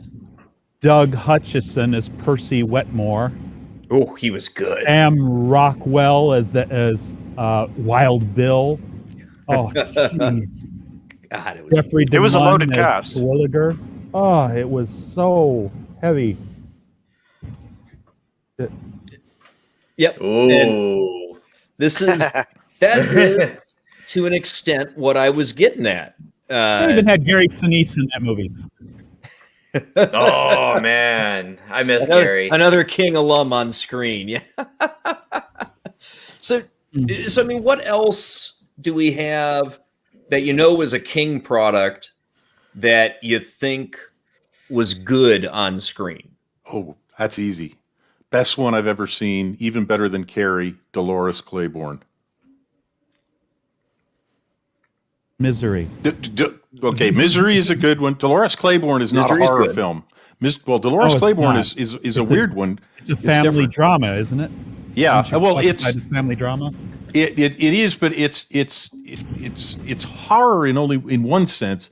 What the woman went through at the hands of her husband, and she's had to live with it all these years, and you don't find out until the end of the story whether his death was an accident or not. But she's desperate to keep the secret, and it was played by Kathy Bates, I believe. Yes. And she gave a tour de force performance as the character of Dolores. And when I first read Dolores Claiborne, I was about ready to put the book down because I was like, oh, this isn't a horror. I read the blurb, and it's not a horror story. But I read it, and she is a compelling character to me. And I wound up reading the whole thing straight through in one sitting. I mean, I finished at like 2 a.m, having read the book without really stopping that day. And the movie, once it gets going with her and she's on the screen right at the beginning, it's great. And I got the same vibe from her, and I thought Bates had absolutely nailed the character. So that's my all-time favorite adaptation. I'd say Carrie's second. I'd have to look into it, but that's 5 years later that she was in Dolores Claiborne, and I'm almost certain something was mentioned that when they were casting Dolores Claiborne, her performance in Misery was what informed the director or the casting directors, informed them to say, see if she can play it. And they got her. I mean, I could see that. Misery was good, and it was reasonably true to the book. Mm-hmm. I did like Carrie, the first Carrie, as well, as far as I don't know how closely the adaptation fits now because my memory of the book is so shoddy. Mm-hmm. Nobody likes Pet Sematary? No. Pet Sematary was okay, but Which one? It was all right. Well, not The that only one that remake. exists is the old The one for first me. one. Yeah, that piece of garbage remake. No, that's not what I'm talking about. The original. Yeah, No, one. non-existent. definitely not that. But I was entertained by that one more than several other King movies. Yeah. So No, I was Shawshank- entertained by I was entertained by Cat's Eye, which was Yeah. a bit and pieces movie. Several Yes. stories. It's Yeah. Actually, I do like Cat's Eye. Yeah, So that's a good one. Shawshank is called out by Ace Mr. Freeze here. So I think most people don't realize that was very that's Stephen loosely based off of a Stephen King short story. Yes, it was. Short story, right? Because King puts out these collections of short stories, Yep. and Shawshank was in one of them. I forget specifically which book. So the one thing I would say that Shawshank is a great example of is straying very far from the source material, because Shawshank's one of the best movies ever made. I mean, Yeah. It's another full-on adaptation. It's another say, I'm going to choose how I want to make this. It will be the spirit of the source material and not the actual source material. yeah, and faithful adaptation, no. What what is makes the short Shawshank? story, Jake? Why do what they makes- call you Red? I suppose it's because I'm Irish. But what makes Shawshank Redemption a masterpiece is the story was good, absolutely, but the acting in that was just unbelievable. Yeah. I love all of Yeah. those actors, and a lot of them too were my first experience with a lot of them. And like Tim Robbins, I don't like Tim Robbins, but in that movie, he is just awesome. Yeah, Tim Robbins was really good in Shawshank. I mean, I don't think there's a person on the panel that wouldn't say Shawshank was an unbelievably good movie. Every really- one of those roles. I can't. I've tried 3 times and can't finish it. Wow. I can't watch it. I am not grabbed What breaks by the you? characters. Huh? Okay. No, Yeah, it's my- just I'm my not wife grabbed says by the the same thing. characters. You know, Okay. I doesn't talk to me the way I obviously it does to you. Interesting. And I can't stand Tim Robbins. So yeah, he is an immediate. Yeah. He's Yeah, an I immediate agree. sore tooth in that movie for me. Yeah, he was. It's funny. I think of people I've ever talked to about Shawshank, one of the very few.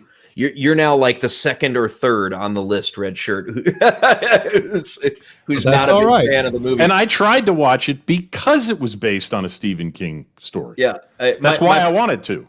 My pops doesn't like the movie either. He's not a fan. Yeah, I don't, and I can't even really tell you. It's just it doesn't bring me in. And after a while, I'm just getting bored. That's why I've started it like several times. Maybe this time I can. I've given up. Fair enough. I mean, let's put it this way. I will freely admit that some of the finest movies that you will hear, people will be putting on their top 100, top 50 movies ever made that I will never watch. Rear Window. I mean, Hitchcock. I cannot get into Hitchcock's movies. I think the only one I really enjoyed was North by Northwest. And it's not that I don't like Jimmy Stewart, because I love him in a number of movies. It's in other of the characters, of the actors. Hitchcock is just, he's working on a level that goes over my head. And I just don't understand his, the Birds. I like the Birds. It's pretty obvious what's going on in the Birds. But if I have to try and figure out what Hitchcock is trying to do with this movie, I'm bored before I figure it out. I'm tired of trying. I mean, it's too much work for me. So, if I wanted that, I'd go back to school and go to a film class, so I could have to watch things in order to understand everything about them. But you can't just watch Alfred Hitchcock because, I'll just watch it because it's an entertaining movie. Because I don't think they're entertaining movies. I understand people get a lot out of them. I don't. Mary G, I love her to death because she made a comment and then I had completely forgot about Bull Durham. Oh my God! Yeah, that name. Once we talk about Tim Robinson, I was like, "Oh yeah, I don't like him." And then I remember Bull Durham, and I'm like, "Oh, yeah, that's one of those baseball movies. There's like 3 ever that are actually good." Yeah. Now here's an interesting question: what'd you think of 2001: A Space Odyssey, Redshirt? I had to, well, for one, I had to watch it several times and read the book. And I heard just a little while ago, I heard one of his comments from Arthur C. Clarke, who was writing the novelization as the movie was being made. And he says, people always ask me, what's the meaning of it? And how do I understand the ending? And he said, watch the movie, read the book, watch the movie, read the book, watch the movie, repeat until it makes sense. And it's almost what you have to do. And, I think that parts of it drag. All of this going across alien landscapes with psychedelic colors and strange color palettes and stuff it goes on too long. But I love the movie. The pacing is Kubrick. It's pure Kubrick. That it is. It's going to be. You're going to find out what you need to find out when Kubrick wants you to know. But it's still an amazing movie, and it still took me a long time to even begin to understand everything in it. Like, what is really going on with Hal in that movie? And why does Hal do what he does? That is central. It's not only central to that movie, it's central to the sequel. So to find out. Now, Redshirt, in honor of us discovering that you are like the one person in this chat or on this panel that doesn't like Shawshank, you too have unlocked an achievement, a Howling About Entertainment achievement today. you have unlocked the Bloody Heathen achievement.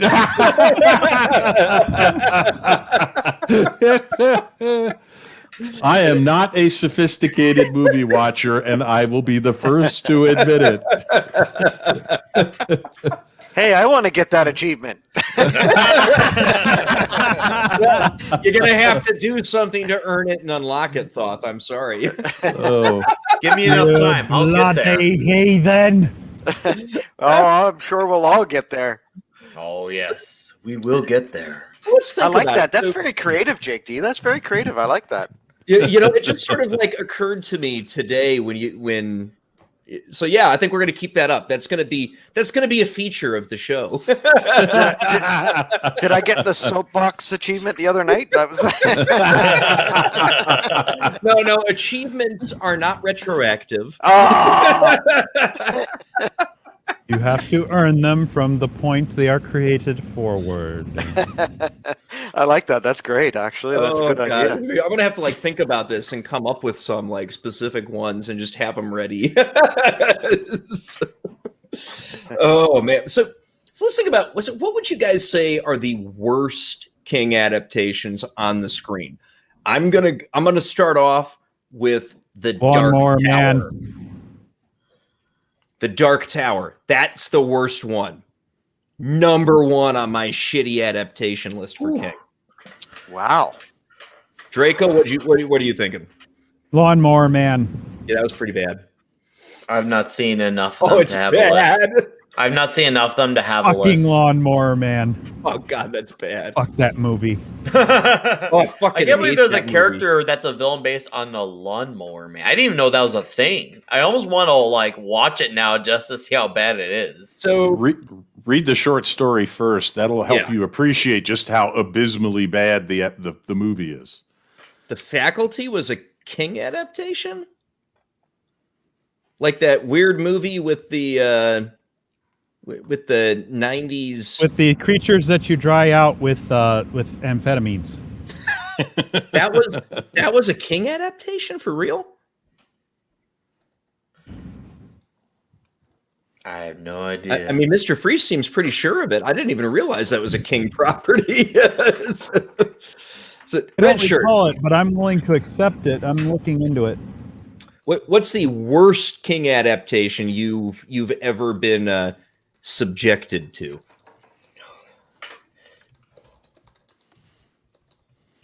He's thinking. It's hard. He's really It's thinking. hard. I can skip ahead here because He's about to earn the tongue-tied achievement. You know? Children of the Corn.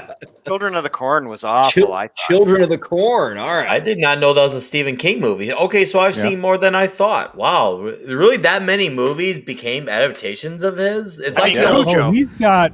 Cujo was pretty bad too, but Children Yeah. of the Corn was worse. The worst one I've seen is the Tommyknockers.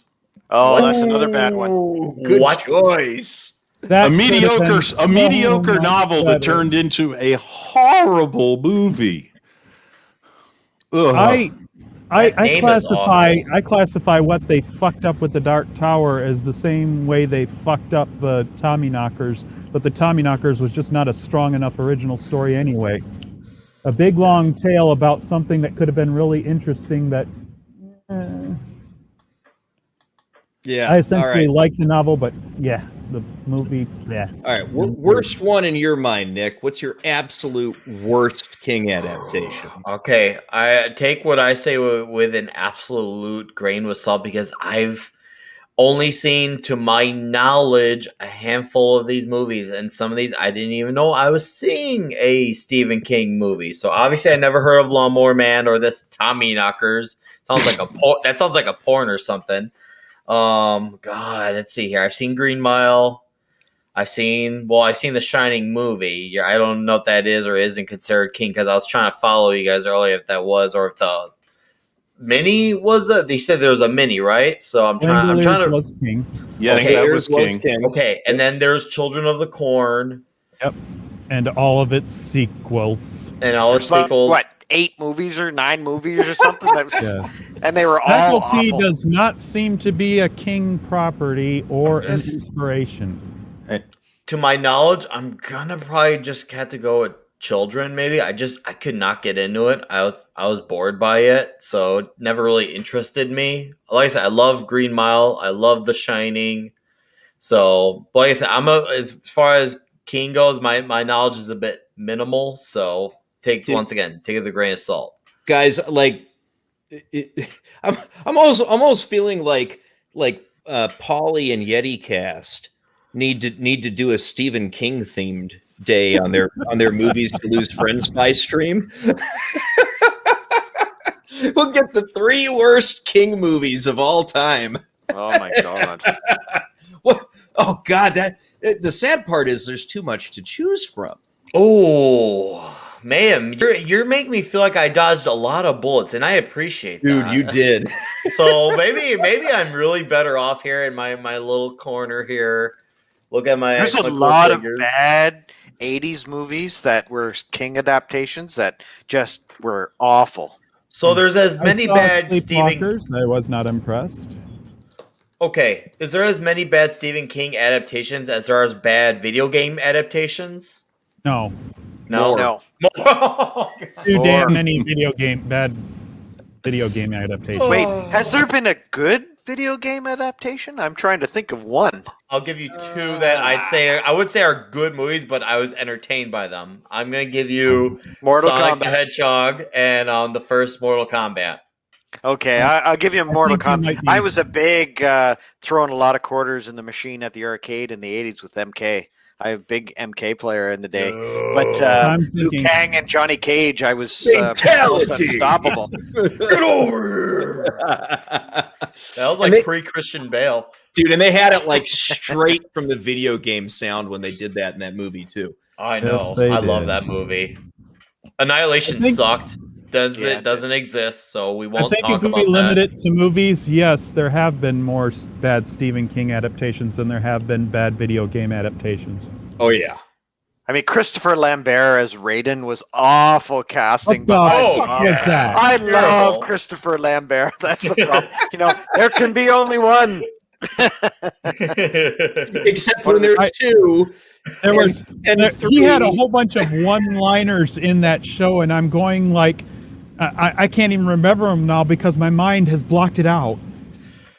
At least Mortal Kombat got Goro looking right, unlike Street Fighter that couldn't get Blanca right. And we talked about this on the Yeti, Slanted Yeti essay. Blanca from Street Fighter looked horrendous. I mean, Jake, Well- if you want to give people a real sad image to see, Well, you know I'm what? just saying, look at Blanca Street Fighter Street Fighter 94. Blanca. You're One of my favorite scenes in MK is the Johnny Cage where he tickles Goro's little danglies. He's like, oh, that's how he beats him. It's like, that is awesome. So some of the writing there, they Because he didn't does- take it seriously. That is one of his moves, though. He does the splits and he It wham, is. It is. Yes. and girl. They stayed pretty. They stayed pretty good. Pretty true to that arcade game. I mean, obviously there was a lot of extrapolation from the story, but yeah. Oh yeah. But that black, oh my god! But you know what? The first Street movie Fighter has was- some. It is loaded. That Street Fighter Oh, movie you is found it, loaded Jake. with Show everyone in the chat how bad Blanca and Street Fighter looks. But you've got Ming Na Wei. You've got Man, she's been around forever, Julia? and she's almost 60, and she looks and sounds like she's like 30. It like she defies age, the straight jeans. up. That Ming Na Wei, it's like she hasn't aged for 30 years. No, she hasn't, and it's crazy, and good for Anna. Once again, she's another Hollywood celebrity that isn't. Oh my god! wait. Is that you, That's Flava Blanca. Flaves? That's quite a bender you were on there. That's quite a bender. Wow. That was a hell of a weekend. Cocaine's a hell of a drug. Okay, let me explain what happened this weekend. Might have been Okay, the there was a wedding. It Nick all was started with the drinking wedding. lots of drinks, and I don't know. Just look at the shape he's in. So tell us how you got the orange hair and the brow ridge. Well, after the wedding, we went to the banquet hall and we started placing some bets. And then it turned into beer pong. And, well, then the next morning happened. Before I knew it, I had orange hair and I was green, man. Oh, wait. You said the next morning happened? The next morning. That is a lot of Bloody Marys. I So tell you. that's not you. That's the girl you hooked up with that night. Yeah. Yeah. I question a lot of things, but not my integrity. You the man, brother. Yeah. That is an That's awful untold representation. number. That is an awful representation. Like, that scene in the first Deadpool? He's like, dude, you are hard to look at. I think that was foreshadowing. This is so bad. And that's saying a lot because in the 90s, we put up with a lot in the 90s.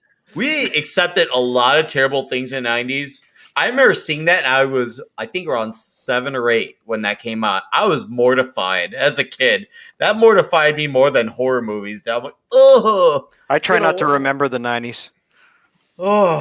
Yeah, That was a long decade. That looked like the punk rock version of 1 million BC. That was real. God, that was bad. Talking about movies, there's one.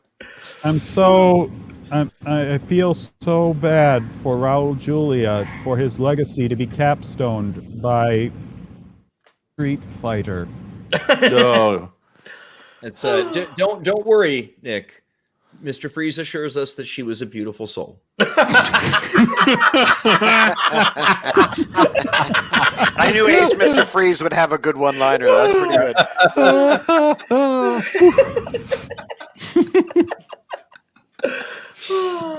I love it. Or is that a they them? I don't know. I can't tell. I think that enough bulk to make it a them. Enough bulk there to make it a them. That's for sure. That thing is not singular. That thing is definitely them. Oh, yeah. Some nights are worth fighting for. I'll tell you. Even nights with orange hair, like Jesus. I'll drink to that. For what it's worth, this is like the main cast of that Street Fighter movie. Oh my God, Jean-Claude Van Damme.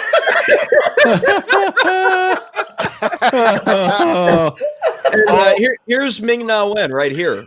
Right. But look who's looking back over her shoulder there, eh? I can't get her out of my mind. Ming Na Wen, man, that smile. Yeah, Ming Na Wen. That's for those of you who don't remember. She was what's her name in The Mandalorian? Oh, what's her name? I can't remember her character, but her suit is, I think besides the color scheme, the suit, like the design of it is very accurate to the video game. But that's about. Yeah. Well, that one isn't so much, but it didn't matter. I mean, look at her. Whew. Well, Ming Na Wen, she plays Fennec Shand, isn't it? Isn't it Yes, Shand? she is. She's Fennec Shand. Yep. Yep. I loved her in Agents of S.H.I.E.L.D., actually. No, she was actually good in that. The cavalry. Yeah. She is, yeah. But you think about this. This is her in like 1990-ish, Yeah. right? And 94. here we are in 2021, and she can still like pass for this today. You wouldn't necessarily think that was 30 years ago. It's insane. No, you wouldn't. I mean, man, her and Paul Rudd, we got to find out what water they're drinking from because there's something wrong. And I want a taste of that shit, man. I want to Give me hit that on shit. to that Paul Rudd anti-aging train because holy shit. Well, Kylie Minogue played Cammy, and if you look at any of the anime pictures and drawings of Cammy on the internet, she did not play her very well because you see her there in the full camos, like the full pants. She wears this one-piece bathing suit thong thing and it's that's what I wanted to see Kylie Minogue in. You seem to have paid very close attention to this, Bob. Like I said, I can't get her out of my head. That video that she did was pretty awesome too. You can't or won't. Can't or won't. Let's be real here. Paging Mrs. Thoth. Paging Mrs. Thoth. That's okay. I've been hearing all this Thor discussion, so I guess I get my picks too. If she can, and she doesn't like fat Thor. She likes real Thor. Oh, so that means she's going to be very disappointed once tokenized Thor happens. Tokenized Thor. Mrs. Thor, yeah. I feel bad for her already, and it's not even begun. So Thoth, you too have unlocked an achievement on Howling About Entertainment today. Is it the divorce achievement?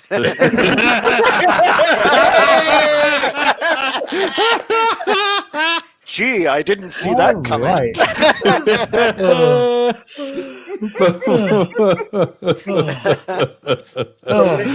We can't offer these. If you unlock the second level of this, it includes an alimony payment. And, Oh, man. That's pretty funny. this is just the first level of that achievement, Thoth. Oh, man. Well, I love my Chivos. Oh, good. Oh, yes, she does, Eric K. She absolutely knows. As you can see by the achievement he's unlocked. It's true. She is always right. I learned real early that if I want to argue with her, I just keep my mouth shut and she wins and I'm happy. So you're a master of the two-word phrase, yes, dear. Yes. Nick, Yeah. Nick, that is the secret to keeping a marriage intact. I've already fucked that up. Day one. And not only did I do that day one, I have gone all the way with it, and I am committed to fucking that part up. And we still love each other somehow. I don't think she's dating me. I think she's surviving me, and somehow it's working out magnificently. Like I said, she approached me. I mean, I've always been very upfront about. She approached me, like, and that's surviving. So all right. So here's another image. Draco, why don't you tell us what we're looking at here? Well, we've got the whole cast, but I wanted to center it on Lord Thoth's dream girl there. So you can actually see. I think you have. She couldn't have gotten her out of the head. Because that's what I was expecting to see, and the other picture is what I got. So yeah, Chun-Li was my girl, but you know what, Ming-Na Wen, she wasn't that bad looking for that, so I was okay with that. She wasn't a bad Chun-Li. No, she was not at all. No, I liked her in that role. you liked her, all right. Hell yes, I did. I ain't gonna lie about that. Ming-Na Wen, hell yeah. 32 shovels of hole digging there, Nick. 32 shovels. So does that mean I die and come back to life 32 times? Because that's pretty impressive. Cat's gotta hate me then. That's a lot of lives, huh? I know, Yeah, right? Cats awesome. have got nothing on you, man. Yeah, I mean, hey, that's great. Don't need a pet cemetery for this guy. Now, is that cemetery with a C or with an S? Oh man! You know, the original Pet Cemetery was decent, right? I mean, it wasn't bad. Yes. Like the little kid, God, he was creepy. Oh God, he was good. I want to play with you. You sound like that X-Files alien on The Simpsons. I bring you peace. Do you have that action No, figure? that's what the Nick? little. No, but I got an awesome Adam West figure of The Simpsons. If I'll show off my toys. I showed the boys yesterday my toys on Vigilante Williamson's stream. So while we're on the subject of showing off toys, I'll show you mine. So this is Adam West right here. Toys. Show toys. Show This toys. is my toy. This is Adam West. Not those toys either.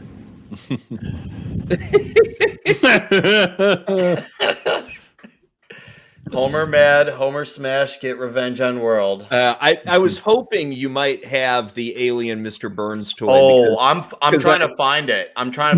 My comic guy who I go to for his shop, he helps me find all the cool Simpsons shit. So we're working on it.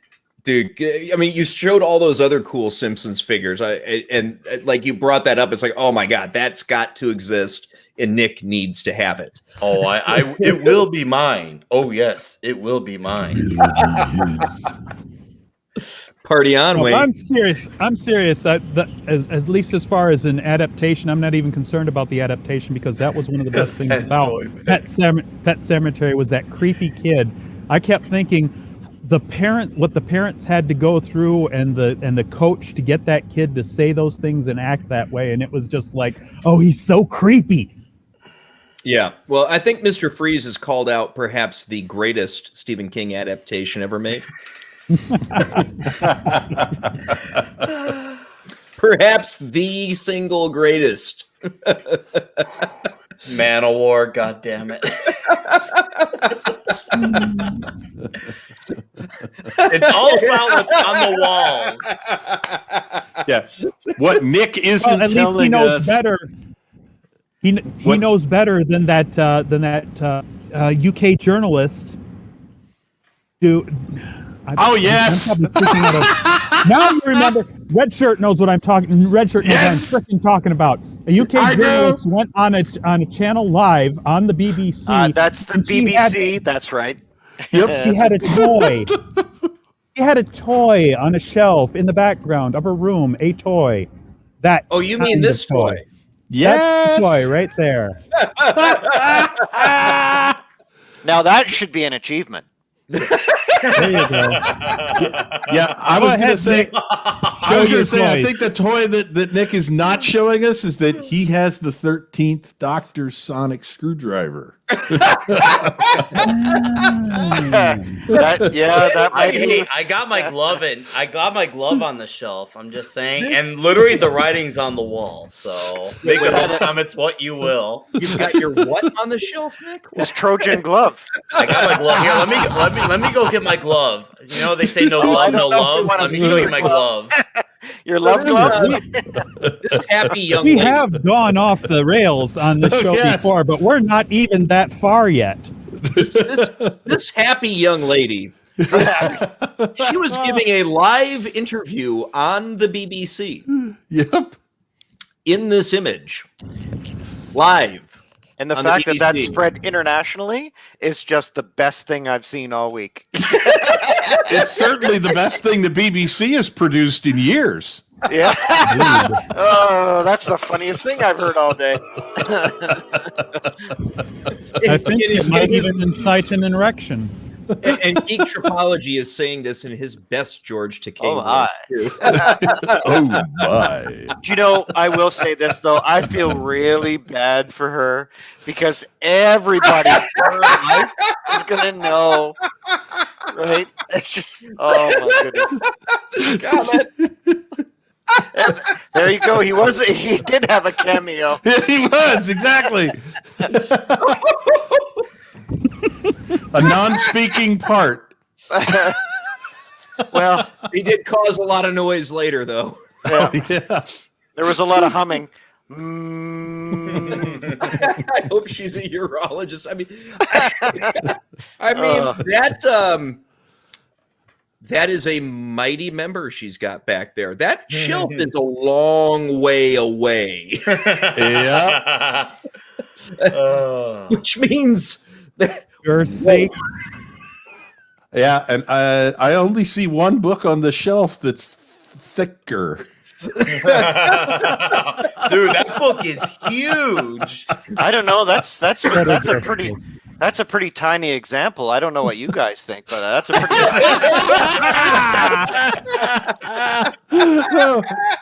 Someone is referring to their own above average, I think. Well, I may not be on Jeremy from Geeks and Gamers level, but I'm up there in the top 10. Oh, there we go.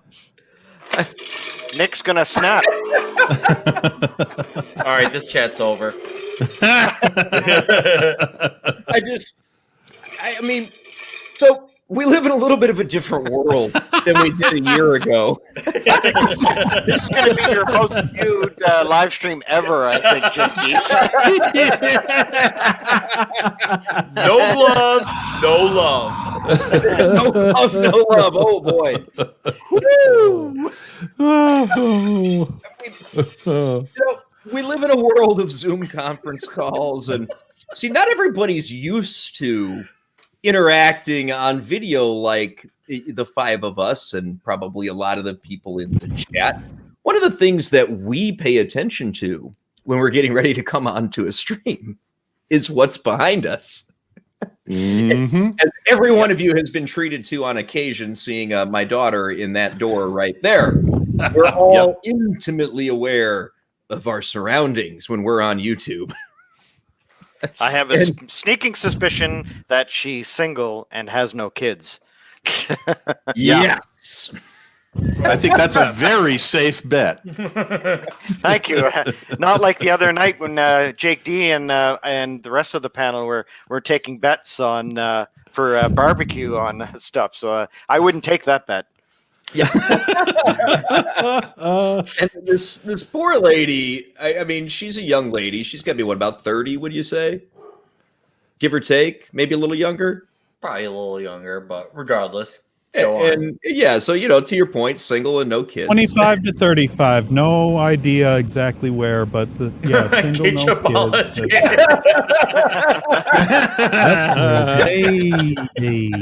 Yeah. Oh. Oh boy. I'm not even going to try that with the accent, Geek Tripology. That's all you know. Thank you, Mary G. I thought we might have lost you there, but that's good. She's actually still here. That's amazing. Lord That Thoth, is. so that's how you keep your wife, Lord Thoth. Yeah. Well, I am married to a hot wife, so yeah, absolutely. He brings the toys to the bedroom. Oh boy. Yeah, I don't know. I just, most of us try to be aware of that. So if there's any advice I can impart from showing this particular We have member, no the idea what Jake G has behind those cupboards, do we? Give us a peek. Give us a peek. Show us a peek. oh, would you like a peek? Oh, I would love a peek. We can show you. I think there's so much testosterone in this live stream that there's a lot of toxic masculinity. I think we're dying from toxic masculinity. What amazes I've lived me, with that my whole life. what amazes me is there are 16 watching right now. There are 13 likes, and nobody has switched to a thumbs down. You're asking for it, my boogie. Mary G has nailed it. She has just scared away any man who was interested in dating her. Yep. Yep. Because y'all ain't gonna compete with that. I'm sorry. Well, some of you aren't going to compete with that.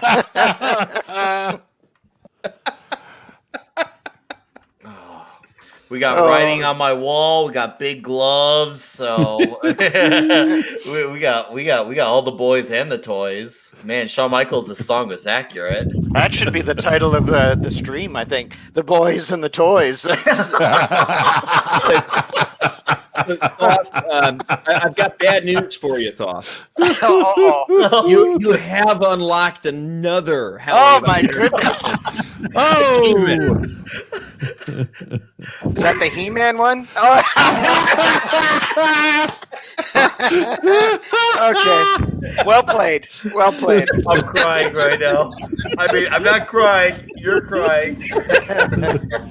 There's just some dust in the air. Who says men can't Damn it. cry? My eyes are just a little sweaty today. Oh my goodness. I'm sorry. That means you have to have the next. You have to have the next one. It's too dusty in here. That's the next achievement. Either that or the Joe Isuzu Award. Well, you know where the dust came from there. The dust came from Nick snapping his fingers with that glove there. I think half of us just turned into dust. Poof. These are not tears. I dusted too many people today. That's right. This is great. I'm gonna have to make like little 5-second clips for these things and just load them into the stream so we can hit them. Oh God! I hope Pierre Chan isn't in the chat there because we'll be in trouble. We will. We're screwed. That is not how I wanted to appear. I still want his cake video back. Cake.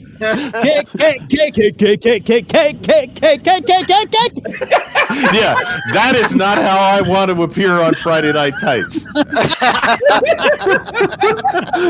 As part of a Perry Chan intro. Oh God.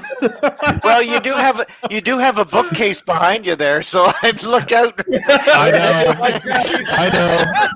Yeah, that's a trophy, not a toy.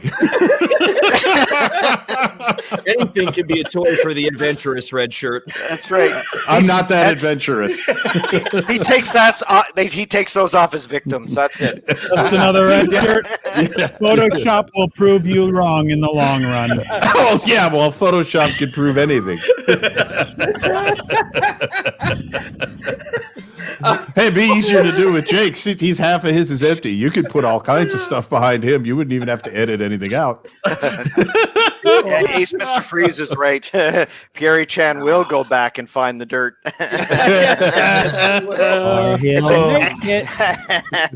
And these are your wrenches.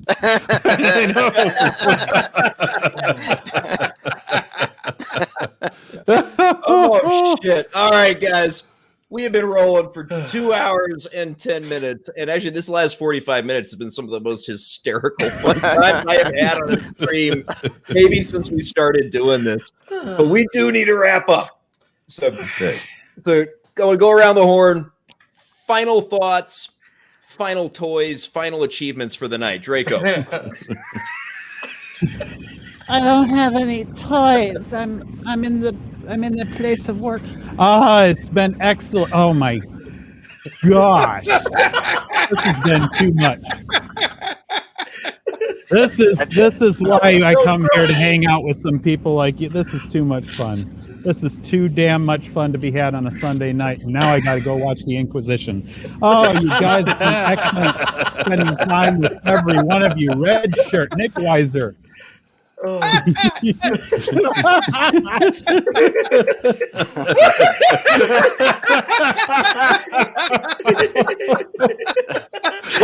Judgmental. Or sentient dildo Writing that on doesn't make it out with the other side. That's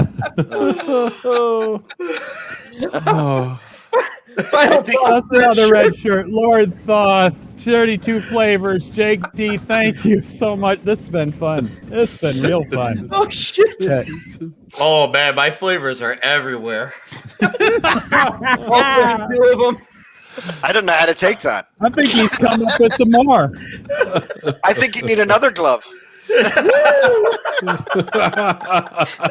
Sentient Dildo has some good advice for you, Nick.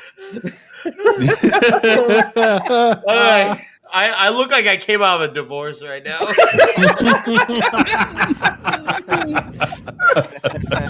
Quit snapping your fingers. Woo! All right, Richard. Final thoughts. Final thoughts. This has been all I can say is this has been the most fun I've had in a long time, and it's great getting to talk. It's great talking about this stuff. I am more than willing to tell the stories on myself and admit when I don't get something or I don't like something, but. This has been an entertaining conversation. I love doing this. Thank you, JD, so much for inviting me on so I can make a fool of myself. All right, man. You're in good company. We all are fools. That's for damn sure. Final thoughts. Any last-minute achievements you wish to unlock? I think we're laughing so hard we're going to have heart attacks. We're going to need the defibrillator achievement for all of us. That was. I don't think I've laughed that hard ever. So thank you guys. Thanks, Jake D, Draco, just another red shirt, 32 Flava Flavs, and the chat, which is they came along with us on this ride, and oh my God, it's been a howling good time. That's for sure. Okay, now Nick, before you go. I've got something to help I got you. an achievement. I've got something to help you control the laughter. Okay, so what you do is oh God, I got to be careful which picture I show. Some of these aren't going to be liked by Mama Susan. Here it is. I got it. I've got the right one. Okay, so Nick, I'm confident that we can get this hooked up for you, and it should help control the laughter because you seem to need help. Jake D, master of the hookup.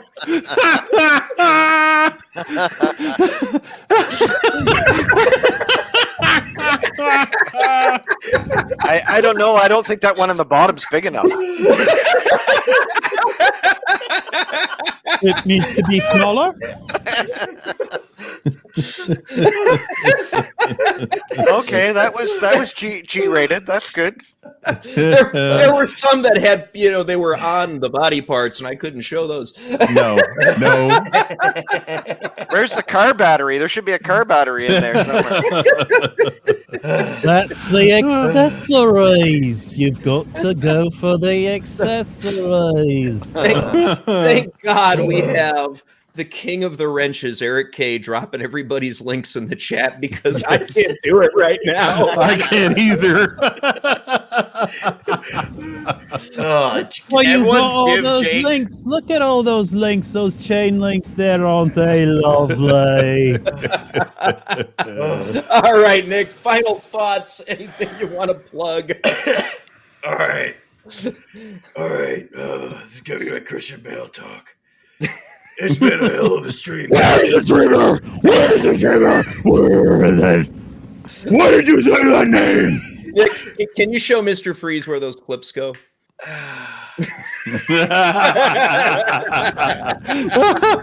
Okay. No. Keep your shirt on. Keep your shirt on. We don't It's need not to about the see toys that. that I have, but how I use them after. That defines me. Anyways, I have a channel, and you know what it's called. If you don't, I'm sorry. This has We're been not going to be very. able to say it right This now. is no, I'm not gonna be able. It's been absolutely magical. And you should subscribe if you haven't, so I can get to 225. poor choice of words. Plug. Yeah. 32 flavors of Batweiser. I have a live stream Tuesday night called 32 Flavors of Entertainment. If you don't show up, I know how that defines you. So show up. Oh yeah, And Oh, go straight man. to the Slim Jim. that's right.